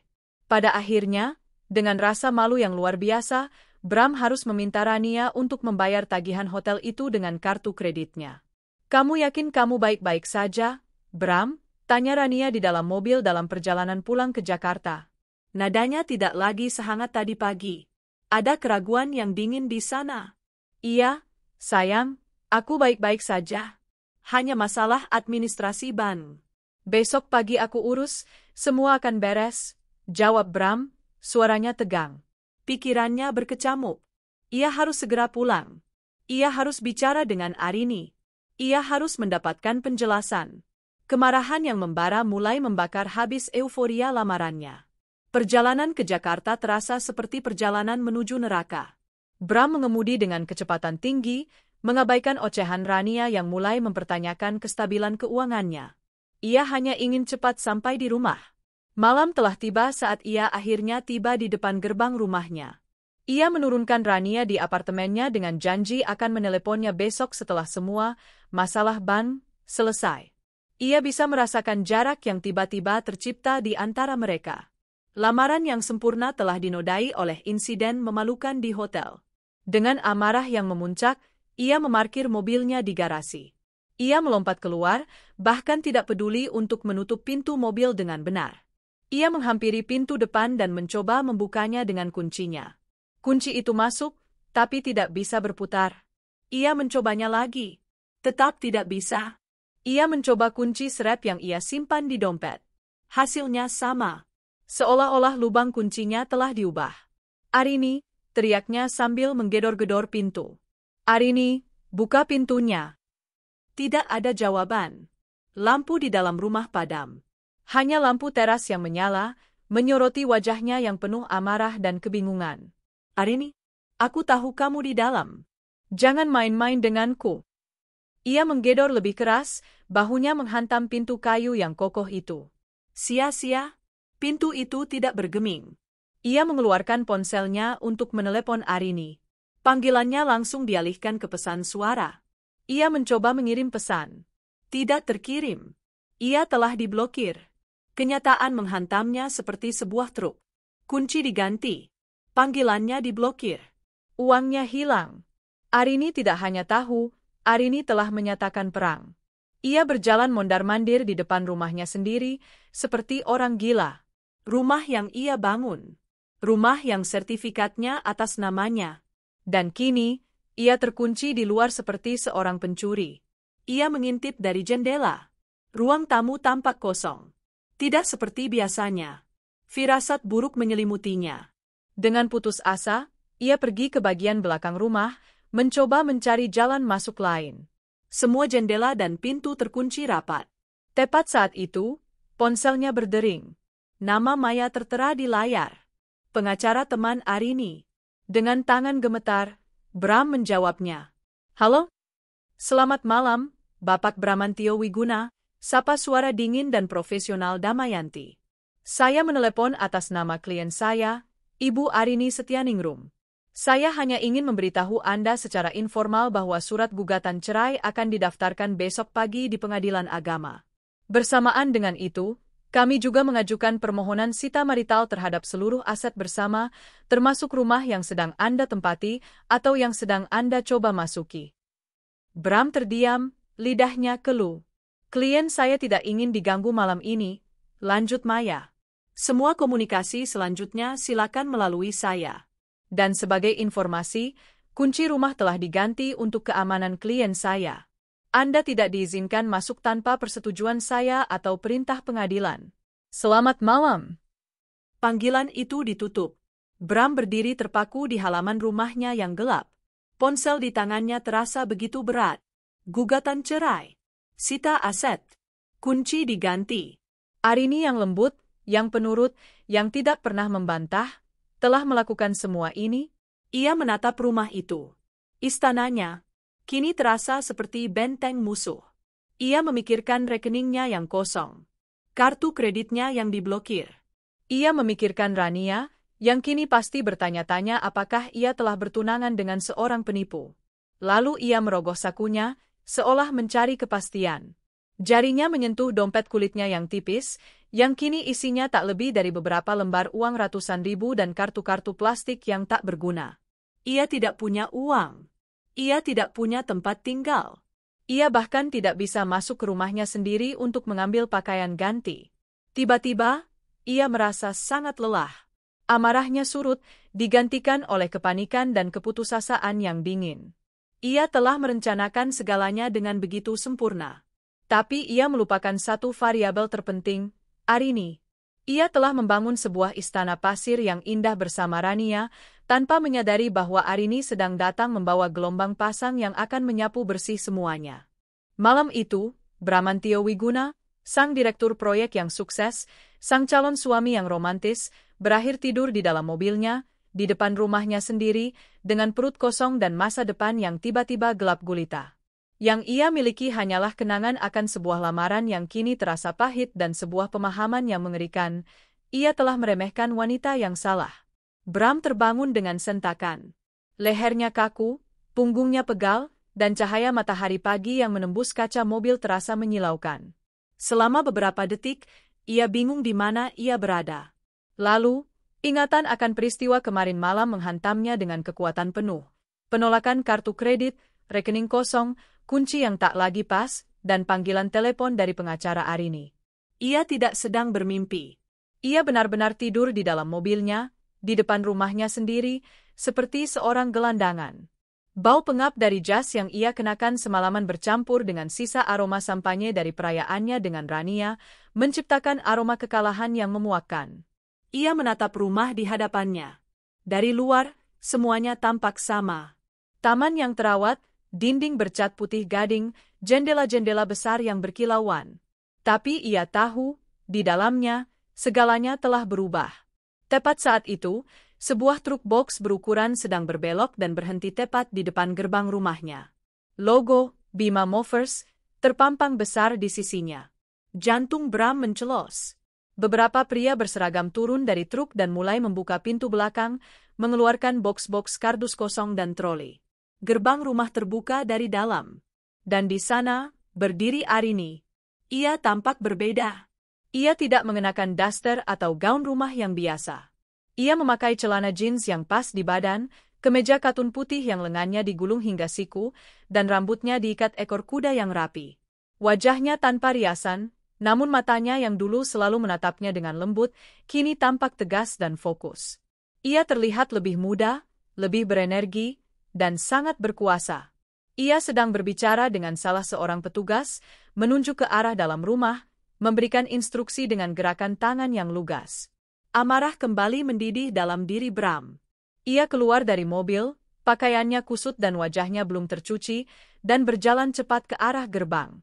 Arini, panggilnya dengan suara serak. Arini menoleh. Tatapannya bertemu dengan tatapan Bram selama sepersekian detik. Tidak ada keterkejutan, tidak ada ketakutan, hanya pengakuan yang dingin. Ia kemudian kembali berbicara dengan petugas, sama sekali mengabaikan kehadiran Bram. Rasa direndahkan membakar Bram. Arini, apa-apaan ini? Ini rumahku. Kamu tidak berhak melakukan ini. Salah seorang petugas, seorang pria berbadan tegap, melangkah maju dan menghalangi jalan Bram di gerbang. Maaf, Pak. Ibu Arini berpesan agar tidak diganggu. Ibu Arini? Dia istri saya. Dan ini rumah saya. Minggir. Bram mencoba menerobos, tapi pria itu tidak bergeming. Perintah dari klien kami, Pak. Mohon jangan membuat keributan. Dari balik bahu petugas itu, Bram bisa melihat Arini berjalan masuk kembali ke dalam rumah tanpa menoleh sedikit pun. Seolah-olah ia hanyalah seekor anjing liar yang menggonggong di pinggir jalan. Tak lama kemudian, para petugas mulai masuk, membawa box-box kosong. Arini sedang berkemas. Ia sedang memindahkan barang-barangnya. Atau lebih buruk lagi, Ia sedang memindahkan semua barang. Putus asa, Bram mengeluarkan ponselnya dan mencoba menelepon Maya. Kali ini, panggilannya diangkat. Damayanti di sini. Maya, ini aku, Bram. Apa yang dilakukan Arini? Dia mengosongkan rumah. Dia tidak punya hak, suara Bram meninggi. Selamat pagi, Pak Bramantio, jawab Maya dengan nada yang datar dan tenang, yang justru semakin memancing emosi Bram. Klien saya hanya sedang mengamankan barang-barang pribadinya. Bukankah itu wajar, mengingat ia akan memulai hidup baru? Barang pribadi? Itu truk besar. Dia pasti mengambil semuanya. Tenang saja, Pak. Semua barang yang merupakan harta bersama tidak akan dipindahkan dari rumah itu sesuai dengan prosedur hukum. Kami sedang mendokumentasikan semuanya. Ngomong-ngomong, klien saya sudah menyiapkan 1 box berisi pakaian dan perlengkapan mandi esensial milik Anda. Anda bisa mengambilnya di pos Satpam Kompleks pada jam makan siang nanti. Anggap saja itu itikat baik darinya. 1 box? Aku tinggal di sana. Semua barangku ada di sana. Untuk saat ini, demi menghindari konflik, klien saya memilih untuk tinggal di rumah itu sendirian. Status kepemilikan rumah itu sendiri akan ditentukan oleh pengadilan nanti. Jika ada keberatan, silakan sampaikan melalui pengacara Anda. Selamat beraktivitas. Panggilan itu kembali ditutup. Bram berdiri terpaku di depan gerbang, sementara para petugas hilir mudik membawa keluar box-box yang kini sudah terisi. Ia merasa benar-benar tak berdaya. Ia telah diusir, dibuang, dan semua aksesnya diputus. Arini, dengan bantuan pengacaranya, telah membangun benteng hukum yang tak bisa ia tembus. Ia harus pergi dari sini. Harga dirinya hancur melihat pemandangan ini. Dengan langkah gontai, ia kembali ke mobilnya. Kemana ia harus pergi? Kantor? Tidak mungkin dalam keadaan seperti ini. Rumah orang tuanya? Ia tidak sanggup menjelaskan aib ini pada mereka. Hanya ada satu pilihan. Pilihan yang membuatnya harus menelan sisa-sisa harga dirinya yang terakhir. Rania. Setengah jam kemudian, ia berdiri di depan pintu apartemen Rania yang mewah. Ia telah mencoba merapikan penampilannya di toilet sebuah pom bensin, tapi ia tahu ia masih terlihat kacau. Saat Rania membuka pintu, senyum di wajahnya langsung memudar. Bram? Ya Tuhan, kamu kenapa? Kamu kelihatan berantakan. Bram masuk, aroma kopi dan parfum mahal Rania menyambutnya, kontras dengan keadaannya yang menyedihkan. Ada masalah besar, kata Bram, suaranya berat. Ia menceritakan segalanya pada Rania. Tentu saja, dalam versinya sendiri. Ia melukiskan Arini sebagai seorang istri pendendam yang menjadi gila karena cemburu. Ia mengklaim Arini telah meretas rekeningnya, menguras semua uangnya, dan mengusirnya dari rumah secara ilegal. Ia tidak menyebutkan pesan yang Arini baca atau rencana perceraian yang telah ia siapkan. Dalam ceritanya, ia adalah korban. Rania mendengarkan dengan wajah pucat. Cincin berlian di jarinya berkilau saat ia menyentuh bibirnya dengan gugup. Jadi, kamu benar-benar tidak punya uang sepeser pun sekarang? Tanya Rania, suaranya pelan. Itu adalah pertanyaan pertama yang keluar dari mulutnya. Bukan, bagaimana perasaanmu, atau apa yang bisa kubantu? Hanya untuk sementara, jawab Bram cepat, mencoba mempertahankan citranya. Ini ilegal. Pengacaraku akan mengurusnya. Aku pasti akan mendapatkan semuanya kembali. Hanya butuh waktu. Pengacara? Kamu sudah punya pengacara? Belum, tapi akan segera kucari. Untuk sementara ini, bolehkah aku tinggal di sini dulu? Hanya beberapa hari, sampai aku bisa menyelesaikan masalah ini. Rania tampak ragu sejenak. Ruang di antara mereka terasa dingin dan canggung. Kemarin, di kamar hotel yang romantis, mereka adalah pasangan paling bahagia di dunia. Hari ini, di apartemen yang terasa klinis ini, mereka adalah 2 orang asing yang sedang mengkalkulasi risiko. Tentu saja, sayang, jawab Rania akhirnya, memaksakan seulas senyum. Kamu bisa tinggal di sini selama yang kamu butuhkan. Anggap saja rumah sendiri. Namun, Bram bisa melihatnya. Kilau di mata Rania telah meredup. Antusiasme seorang wanita yang baru dilamar telah digantikan oleh kecemasan seorang wanita yang menyadari bahwa investasi masa depannya tiba-tiba anjlok. Sementara itu, beberapa kilometer dari sana, Arini sedang mengawasi box terakhir dimasukkan ke dalam truk. Ia tidak mengosongkan rumah. Ia hanya memindahkan barang-barang yang benar-benar miliknya, pakaian, buku, lukisan, koleksi tanamannya yang paling berharga, dan beberapa perabot kecil yang ia beli dengan uangnya sendiri. Sebagian besar perabotan besar dan barang elektronik yang merupakan harta bersama, ia biarkan tetap di tempatnya, setelah ia foto satu persatu untuk dokumentasi. Truk itu tidak akan membawanya ke rumah baru. Truk itu akan membawa barang-barangnya ke sebuah unit penyimpanan sewaan. Ia sendiri akan tinggal di rumah itu. Rumah itu adalah medan pertempuran utamanya, dan ia tidak akan menyerahkannya begitu saja. Ia telah membayar beberapa orang petugas keamanan swasta untuk berjaga di depan rumah selama beberapa hari ke depan, untuk mengantisipasi jika Bram mencoba berbuat nekat. Setelah truk itu pergi, rumah terasa begitu luas dan kosong. Gema langkah kakinya terdengar di lantai marmer. Tidak ada lagi jejak Bram di sini. Lemari pakaian di sisi Bram kini kosong melompong, hanya menyisakan beberapa helai pakaian yang sengaja ia masukkan ke dalam box untuk diambil Bram nanti. Aroma parfum maskulinnya telah lenyap, digantikan oleh wangi pembersih lemon yang segar. Ini terasa aneh, menyakitkan, tapi juga membebaskan. Ia duduk di sofa di tengah ruang keluarga yang senyap, membuka laptopnya. Ada email dari Pak Tirta. Sang penasihat keuangan itu telah menemukan sesuatu yang lain, sebuah rekening investasi reksadana atas nama Bram yang tidak pernah ia ketahui. Nilainya tidak terlalu besar, tapi itu adalah bukti lain bahwa Bram telah menyembunyikan aset darinya. Setiap bukti baru adalah amunisi. Perang ini melelahkan. Ia tidak merasa seperti pemenang.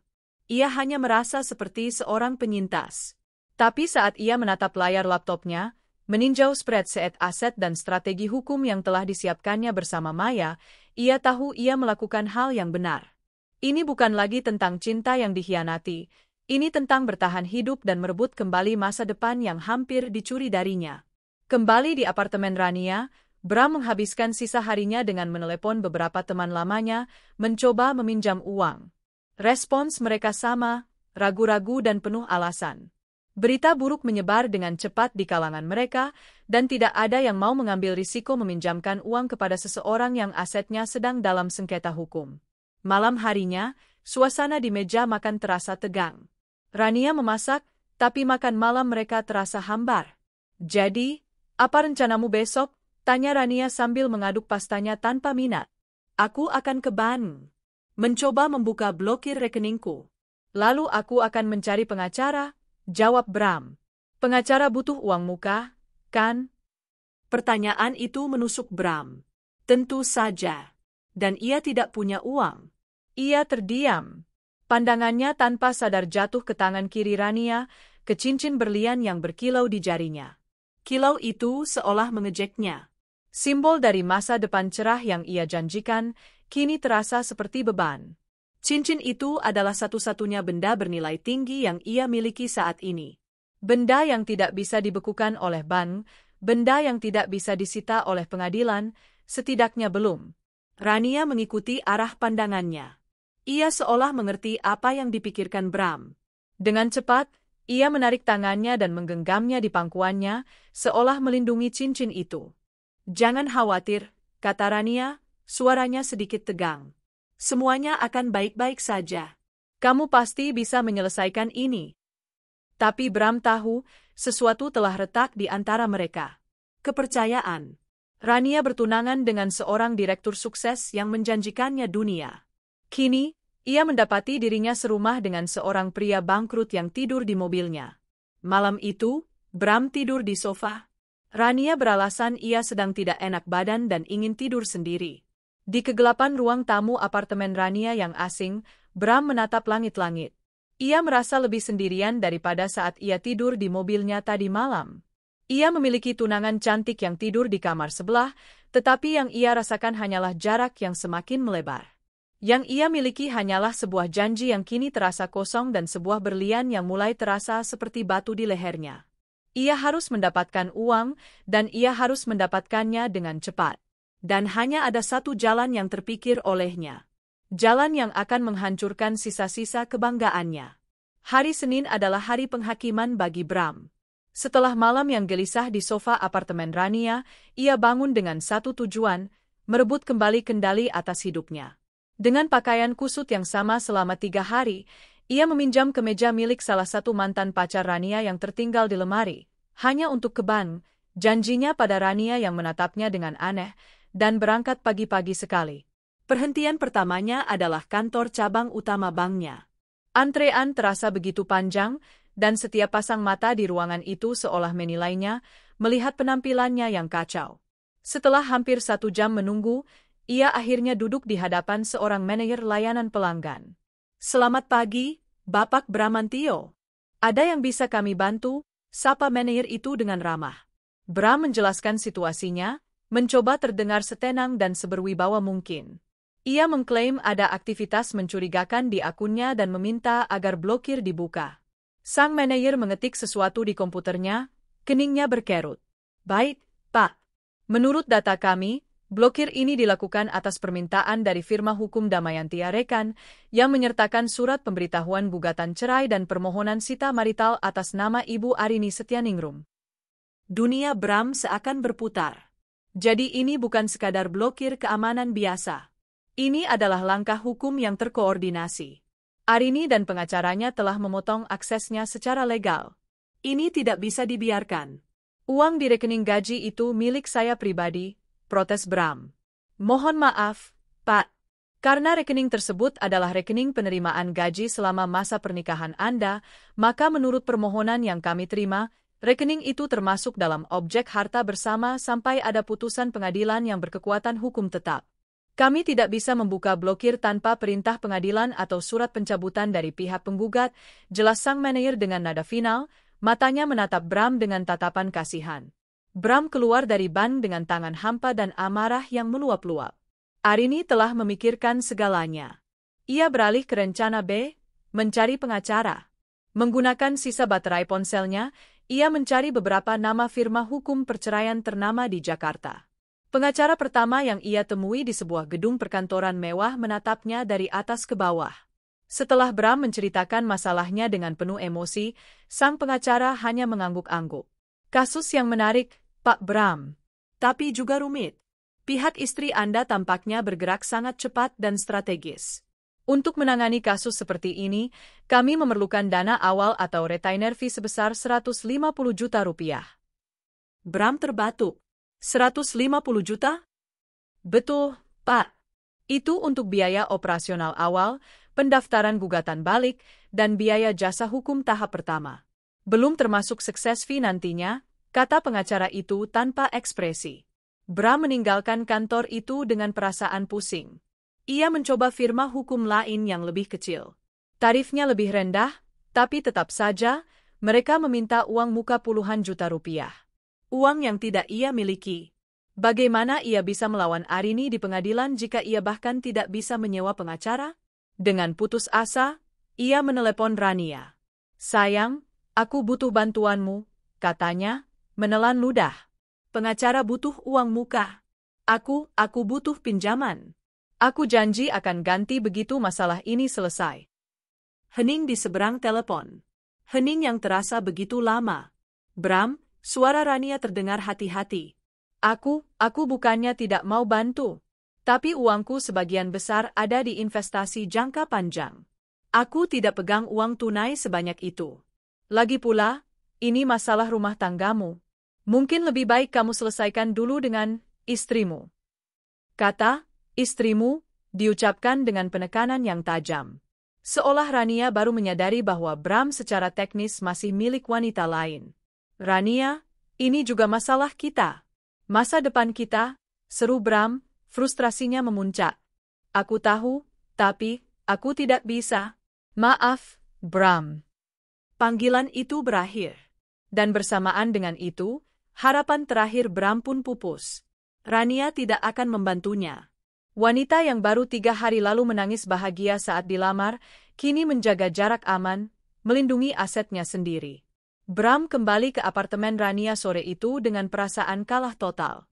Ia menemukan Rania sedang duduk di sofa, menatap cincin berlian di jarinya dengan ekspresi yang sulit diartikan. "Bagaimana?" tanya Rania tanpa menatapnya. "Tidak ada yang bisa kulakukan tanpa uang," jawab Bram getir. Ia duduk di seberang Rania, menciptakan jarak yang terasa seperti jurang di antara mereka. Keheningan yang canggung memenuhi ruangan. Bram menatap cincin di jari Rania. Cincin itu berkilau indah, sebuah anomali yang mencolok di tengah situasi mereka yang suram. Itu adalah satu-satunya benda berharga yang tersisa. Satu-satunya jalan keluar. Pikiran itu begitu mengerikan hingga ia mencoba mengenyahkannya. Menjual cincin lamaran? Itu adalah puncak dari kegagalan. Itu adalah pengakuan bahwa janji yang ia berikan pada Rania tidak ada artinya. Rania memulai, suaranya pelan. "Mungkin kamu bisa coba bicara baik-baik dengan Arini? Minta maaf? Mungkin dia mau membatalkan semua ini." Bram tertawa sinis. "Kamu tidak kenal dia yang sekarang, Rania. Dia bukan lagi wanita yang dulu. Dia menjadi monster. Atau mungkin dia hanya wanita yang sakit hati," balas Rania tajam, akhirnya menatap Bram. "Apa yang sebenarnya kamu lakukan padanya, Bram?" Pertanyaan itu menggantung di udara. Bram tidak bisa menjawabnya dengan jujur. Hari-hari berikutnya adalah siksaan. Bram terkurung di apartemen Rania, merasa seperti benalu. Rania semakin dingin dan menjaga jarak. Mereka tidur di kamar terpisah, berbicara hanya seperlunya. Rania sering pergi keluar dengan teman-temannya, meninggalkan Bram sendirian dengan pikirannya yang kalut. Ia mencoba mencari pekerjaan lain, tapi tanpa akses ke dokumen-dokumen pentingnya yang tertinggal di rumah, prosesnya menjadi sulit. Ia merasa dunianya menyusut hingga hanya seluas apartemen ini. Puncaknya datang seminggu kemudian. Bram sedang menonton televisi saat Rania pulang, wajahnya tampak serius. "Bram, kita perlu bicara," katanya sambil berdiri di tengah ruangan, menolak untuk duduk. "Ada apa?" Aku tidak bisa begini terus," kata Rania. Suaranya bergetar. "Aku tidak bisa hidup dengan ketidakpastian ini. Aku tidak bisa menanggung beban masalahmu. Ini bukan kehidupan yang kubayangkan." "Apa maksudmu?" "Aku akan menyelesaikan ini." "Kapan, Bram? Kapan?" "Kamu tidak punya uang, tidak punya pengacara, tidak punya apa-apa. Sementara aku harus menanggung semuanya." Rania menunjuk ke sekeliling apartemen. "Aku yang membayar semuanya, sementara kamu hanya duduk di sini. Aku tidak sanggup." Kata-kata itu menampar Bram lebih keras dari apapun. Ia adalah seorang pria yang selalu bangga bisa memberikan segalanya untuk pasangannya. Kini, ia dicap sebagai beban. "Lalu kamu mau aku bagaimana?" tanya Bram, suaranya nyaris berbisik. Rania menatapnya lama. Lalu, dengan gerakan perlahan, ia melepaskan cincin berlian dari jari manisnya. Cincin itu tampak begitu besar dan berat di telapak tangannya. Ia melangkah maju dan meletakkan cincin itu di meja kopi di depan Bram. "Mungkin ini bisa membantumu," katanya lirih.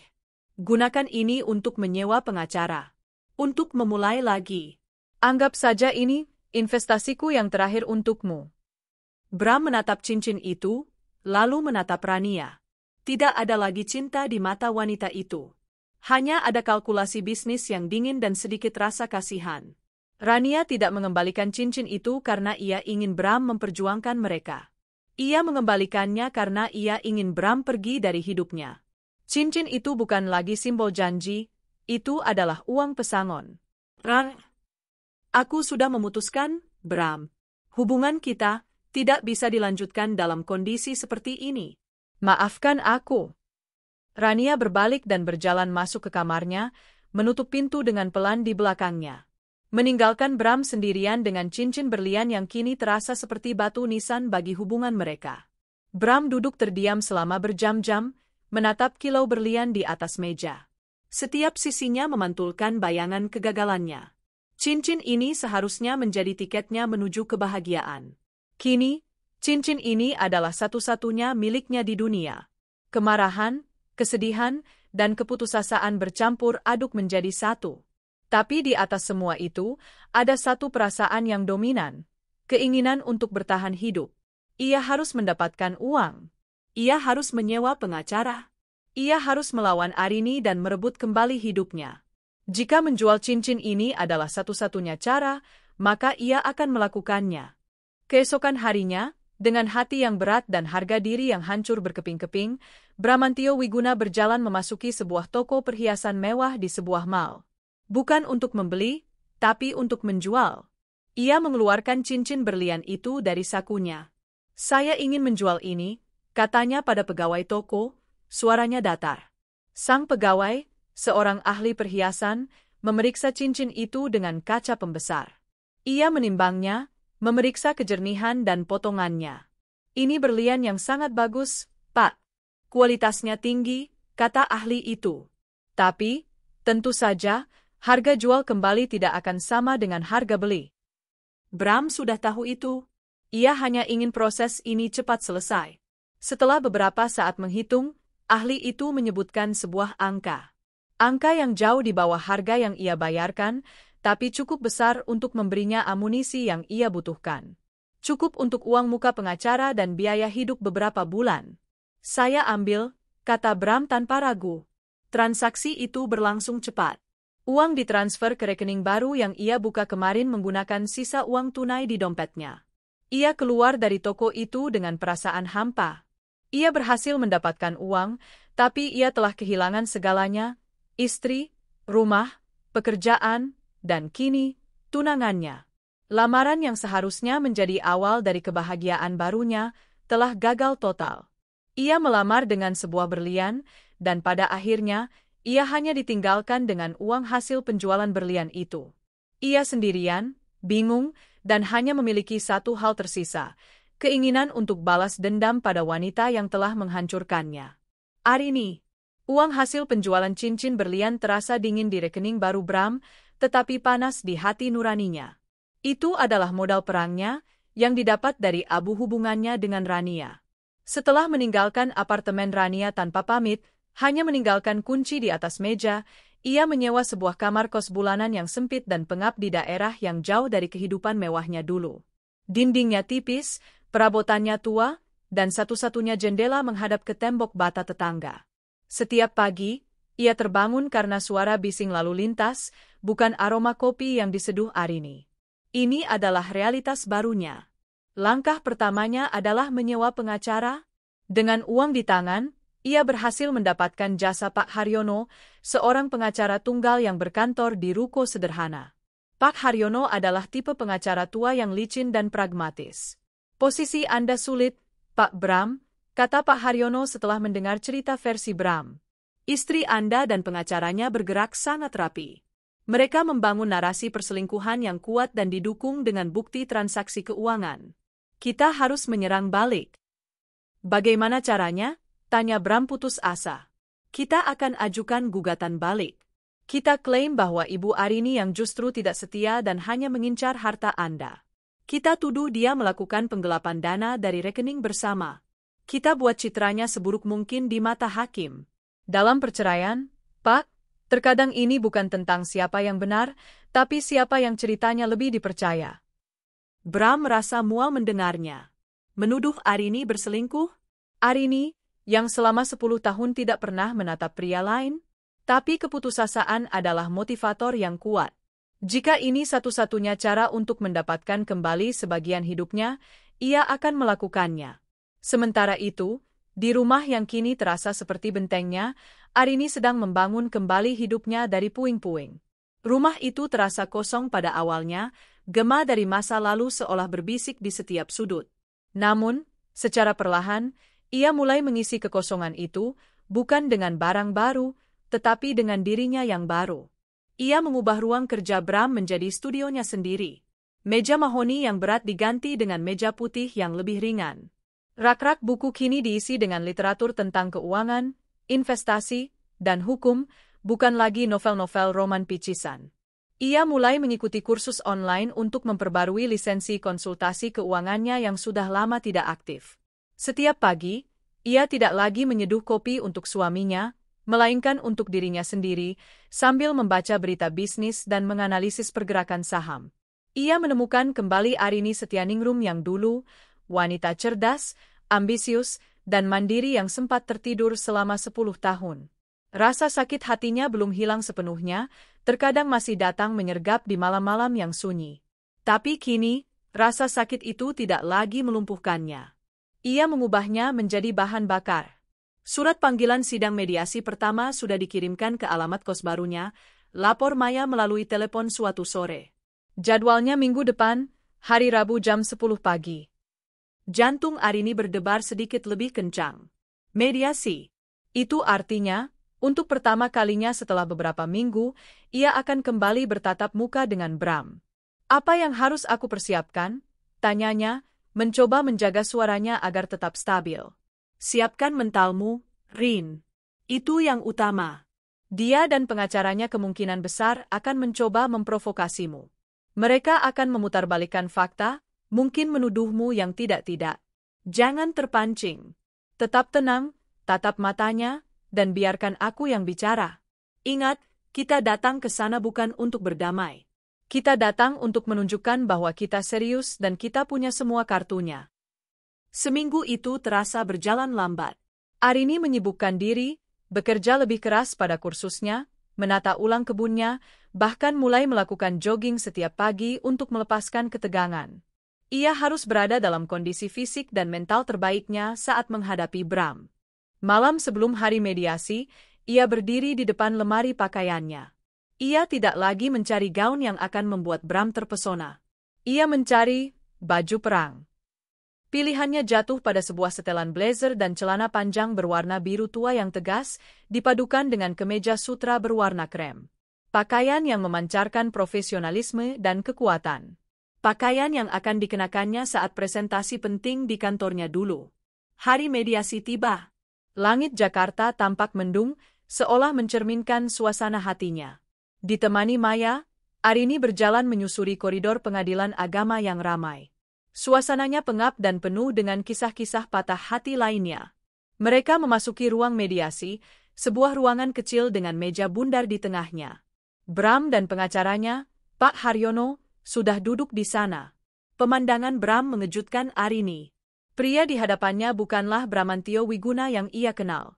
Ia tampak lebih kurus, matanya cekung dengan lingkaran hitam, dan setelan jas yang ia kenakan terlihat sedikit kebesaran di badannya. Rambutnya yang biasanya tertata rapi kini tampak sedikit acak-acakan. Ia terlihat lelah dan kalah. Untuk sesaat, secercah rasa kasihan muncul di hati Arini. Namun, perasaan itu segera lenyap saat ia melihat sorot mata Bram, penuh kebencian dan kemarahan yang tertahan. Bram juga terkejut melihat Arini. Wanita yang duduk di seberangnya bukanlah istri rumahan yang penurut. Arini tampak tenang, tegap, dan sorot matanya tajam. Ada aura kepercayaan diri yang tidak pernah Bram lihat sebelumnya. Ia tampak seperti seorang direktur yang siap memimpin rapat, bukan seorang wanita yang sedang digugat cerai. Seorang mediator, seorang pria parubaya yang tampak bijaksana, memulai sesi. Selamat pagi, Bapak Bramantio, Ibu Arini. Tujuan kita di sini hari ini adalah untuk mencari jalan tengah, kemungkinan rekonsiliasi, atau jika tidak memungkinkan, menyepakati beberapa hal untuk mempermudah proses selanjutnya. Rekonsiliasi tidak mungkin, kata Arini dengan suara yang jelas dan tenang, sebelum Maya sempat menahan. Itu adalah kalimat pertamanya. Tegas dan final. Mediator itu mengangguk. Baiklah. Kalau begitu, kita bahas mengenai tuntutan. Sesi itu dengan cepat berubah menjadi medan pertempuran verbal. Pak Haryono memulai dengan agresif, menuduh Arini telah dengan sengaja menguras rekening dan mengunci Bram keluar dari rumahnya sendiri secara ilegal. Maya membalasnya dengan tenang, membeberkan kronologi penemuan bukti perselingkuhan Bram, lengkap dengan tanggal dan waktu. Ia menyebutkan nama Rania Adelia dan pembelian cincin berlian sebagai bukti niat Bram untuk menikah lagi saat masih terikat pernikahan yang sah. Wajah Bram memucat saat nama Rania disebut. Ia melirik Arini, seolah tak percaya wanita itu bisa mengetahui semuanya. Itu semua bohong. Fitnah, sergah Bram, emosinya terpancing. Dia yang berselingkuh. Saya punya bukti. Arini menatap lurus ke arah Bram, alisnya terangkat sedikit, menantangnya untuk melanjutkan. Klien saya memiliki saksi yang melihat Ibu Arini sering pergi dengan pria lain, lanjut Pak Haryono. Silakan hadirkan saksinya di persidangan nanti, balas Maya santai. Kami juga punya banyak saksi. Resepsionis hotel di Bandung, pelayan restoran tempat klien Anda makan malam dengan Nona Rania, dan tentu saja, riwayat percakapan mesra mereka yang sudah kami cetak. Setiap kali pengacara Bram melontarkan tuduhan, Maya mematahkannya dengan fakta dan bukti yang tak terbantahkan. Arini tetap diam, membiarkan pengacaranya bekerja. Ia hanya menatap Bram, tatapan yang tidak lagi mengandung cinta atau benci, melainkan tatapan dingin seorang lawan bisnis yang sedang mengukur kelemahan musuhnya. Bram semakin frustrasi. Ia datang dengan harapan bisa mengintimidasi Arini, membuatnya tampak bersalah. Tapi yang terjadi adalah sebaliknya. Ia dan pengacaranya justru yang terus-menerus terpojok. Mengenai rumah, kata Maya, beralih ke topik aset. Sertifikatnya memang atas nama Pak Bramantio.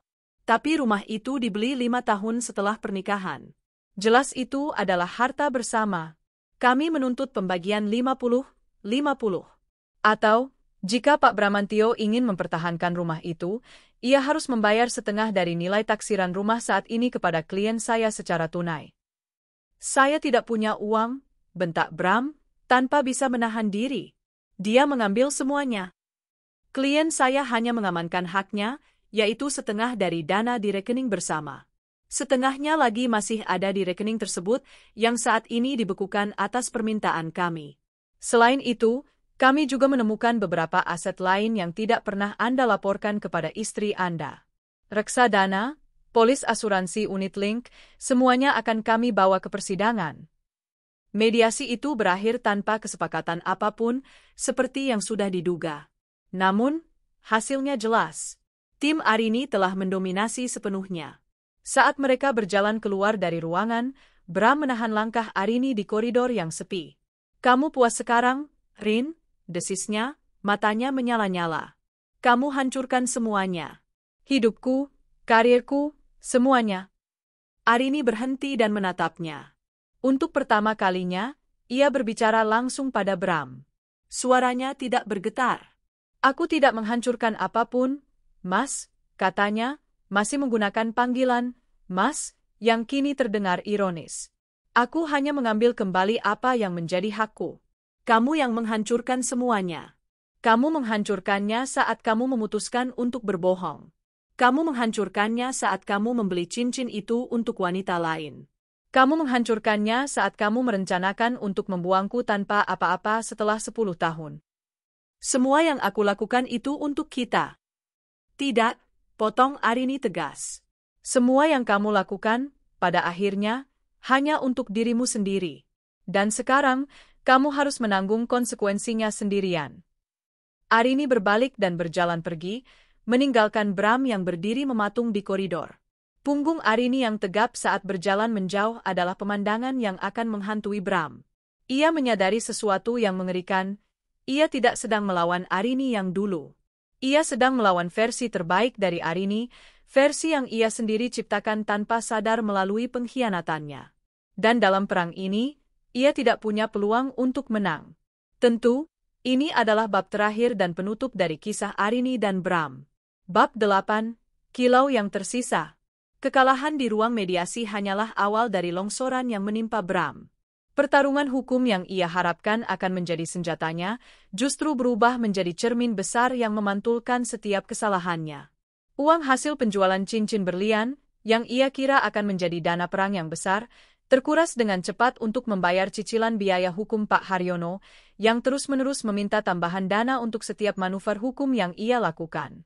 Di kantor, performa Bram anjlok. Pikirannya tidak lagi fokus pada cetak biru proyek atau negosiasi dengan klien. Pikirannya dipenuhi oleh surat-surat dari pengadilan, tagihan pengacara, dan bayangan wajah Arini yang dingin dan tenang. Ia sering terlambat, mudah marah, dan membuat beberapa kesalahan fatal dalam perencanaan proyek. Atasannya, yang dulu begitu memujanya, kini menatapnya dengan tatapan kecewa. Peringatan pertama datang, lalu yang kedua. Posisi direktur proyek yang ia raih dengan susah payah kini goyah di ujung tanduk. Kamar kosnya yang sempit menjadi saksi bisu kejatuhannya. Malam-malamnya dihabiskan sendirian, ditemani mie instan dan penyesalan. Ia merindukan rumahnya. Bukan hanya kemewahannya, tapi juga hal-hal kecil yang dulu ia anggap remeh. Aroma masakan Arini, taman yang terawat rapi, tempat tidur yang nyaman. Ia merindukan kehidupan yang telah ia hancurkan dengan tangannya sendiri. Sesekali ia mencoba menghubungi Rania, hanya untuk menemukan bahwa nomornya telah diblokir. Ia benar-benar sendirian. Di sisi lain kota, kehidupan Arini justru sedang mekar. Proses perceraian yang menyakitkan itu, secara paradoks, menjadi pupuk bagi pertumbuhan dirinya. Ia menyelesaikan kursus konsultasi keuangannya dengan nilai terbaik. Dengan bantuan jejaring lama dari Maya, ia mulai mendapatkan klien-klien pertamanya. Awalnya hanya teman-teman yang butuh nasihat investasi, lalu berkembang dari mulut ke mulut. Reputasinya sebagai konsultan yang teliti, cerdas, dan bisa dipercaya mulai terbentuk. Ia mengubah salah satu kamar tamu di rumah menjadi kantor yang profesional. Ia menemukan kembali kegembiraan dalam bekerja, dalam memecahkan masalah keuangan yang rumit, dalam membantu orang lain mengamankan masa depan mereka. Ia tidak lagi merasa sebagai korban, ia adalah seorang arsitek bagi kehidupannya sendiri. Hari putusan pengadilan akhirnya tiba beberapa bulan kemudian. Ruang sidang terasa dingin dan formal. Arini duduk tegap di samping Maya, mengenakan setelan blazer yang sama seperti saat mediasi. Itu adalah baju zirahnya. Di seberang, Bram duduk membungkuk, tampak 10 tahun lebih tua. Pak Haryono di sampingnya tampak sudah kehilangan semangat juangnya. Hakim membacakan putusannya dengan suara monoton yang menggema di ruangan. Setiap kata adalah paku terakhir untuk peti mati harapan Bram. Gugatan cerai dikabulkan karena perselingkuhan yang terbukti dilakukan oleh pihak suami, Bramantio Wiguna. Tuduhan balik dari pihak suami terhadap pihak istri ditolak seluruhnya karena tidak didukung oleh bukti yang kuat. Seluruh harta yang diperoleh selama masa perkawinan, termasuk rumah, 2 unit mobil, portofolio saham, reksadana, dan nilai investasi dari polis asuransi, ditetapkan sebagai harta bersama. Pengadilan memerintahkan agar aset-aset tersebut dibagi rata, 50-50. Untuk rumah, pengadilan memberikan 2 opsi. Dijual dan hasilnya dibagi 2, atau salah satu pihak membeli hak milik pihak lainnya, membayar setengah dari harga taksiran terbaru. Bram menunduk, menatap tangannya yang terkepal di pangkuan. Palu hakim yang diketuk terasa seperti dentang lonceng kematian bagi kehidupannya yang dulu. Ia kalah. Kalah telak. Arini tidak bersorak. Ia hanya menarik napas panjang, sebuah helaan napas yang melepaskan beban 10 tahun pernikahannya. Ia merasa lega, bukan gembira. Ini bukanlah sebuah kemenangan atas Bram, melainkan kemenangan atas nasib buruk yang coba ditimpakan padanya. Beberapa hari setelah putusan, saat Arini sedang menyiram koleksi aglaonimanya di teras sore hari, sebuah sosok yang familiar berhenti di depan gerbangnya yang terbuka. Bram. Ia mengenakan kemeja lusuh dan celana jeans, bukan lagi setelan mahal ciri khasnya. Ia tampak ragu-ragu, seolah tidak yakin bolehkah ia berada di sana. Arini berhenti menyiram. Jantungnya berdebar sesaat, bukan karena cinta atau takut, tapi karena ini adalah babak yang harus ia tutup. Ia meletakkan selang air dan berjalan menghampirinya. "Ada apa, Mas?" tanyanya, suaranya tenang. Aku hanya ingin bicara sebentar," kata Bram lirih. Matanya menatap ke dalam rumah, ke taman yang hijau, seolah menatap surga yang hilang. Arini mengangguk dan mempersilakannya duduk di kursi teras. Mereka duduk dalam keheningan yang canggung selama beberapa saat. "Kamu terlihat baik," kata Bram akhirnya, memecah keheningan. "Rumah ini juga terawat baik." "Aku merawat apa yang menjadi milikku," jawab Arini datar. Bram menunduk. "Aku minta maaf, Rin," katanya, suaranya nyaris tak terdengar. "Aku minta maaf untuk semuanya. Aku bodoh. Aku serakah. Aku menghancurkan hal terbaik yang pernah kumiliki." Ini adalah permintaan maaf yang berbeda dari bisikan mabuknya malam itu. Kali ini, terdengar tulus. Terdengar seperti pengakuan dari seorang pria yang telah kehilangan segalanya. "Kenapa, Rin?" lanjutnya, menatap Arini dengan mata yang memerah. "Kenapa kamu harus melakukan sejauh ini? Menghancurkanku sampai tak bersisa?" Arini menatap lurus ke mata Bram. Inilah saatnya. Inilah jawaban yang harus Bram dengar, bukan untuk menyakitinya, tapi agar ia mengerti.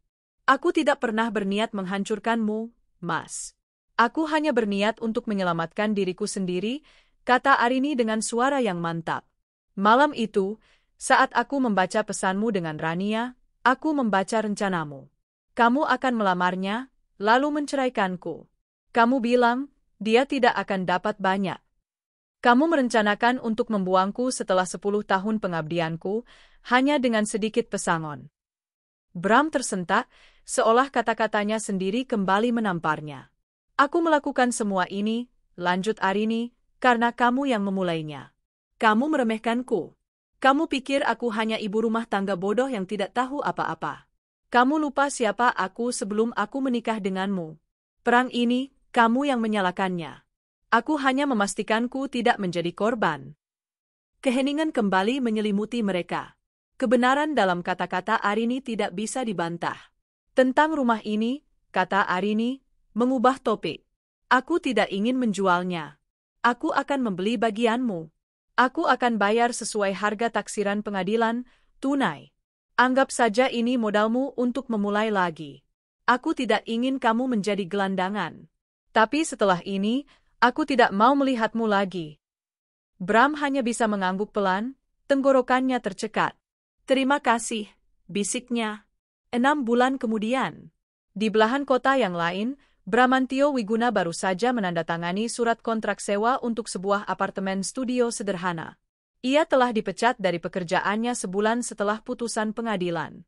Uang hasil penjualan sahamnya di rumah dan aset lainnya cukup untuk memulai hidup baru, tapi ia harus memulainya dari nol. Sambil menata barang-barangnya yang tak seberapa di apartemen barunya yang kosong, ia menemukan sebuah kotak kecil di dalam tas lamanya. Kotak beludru biru tempat cincin berlian itu dulu bersemayam. Kosong.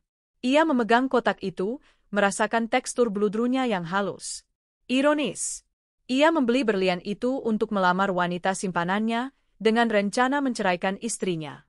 Namun pada akhirnya, ia gagal melamar, diceraikan, dan berlian itu jugalah yang memberinya modal untuk bertahan hidup setelah semuanya hancur. Kilau berlian itu telah membutakannya dari kilau yang jauh lebih berharga, kesetiaan, cinta, dan pengabdian seorang wanita bernama Arini. Ia telah menukar emas dengan kuningan, dan kini ia harus membayar harganya. Sendirian di apartemennya yang sepi, Bram akhirnya mengerti nilai sesungguhnya dari apa yang telah ia buang. Dan kilau yang tersisa di tangannya hanyalah gema dari sebuah janji kosong di dalam sebuah kotak yang hampa.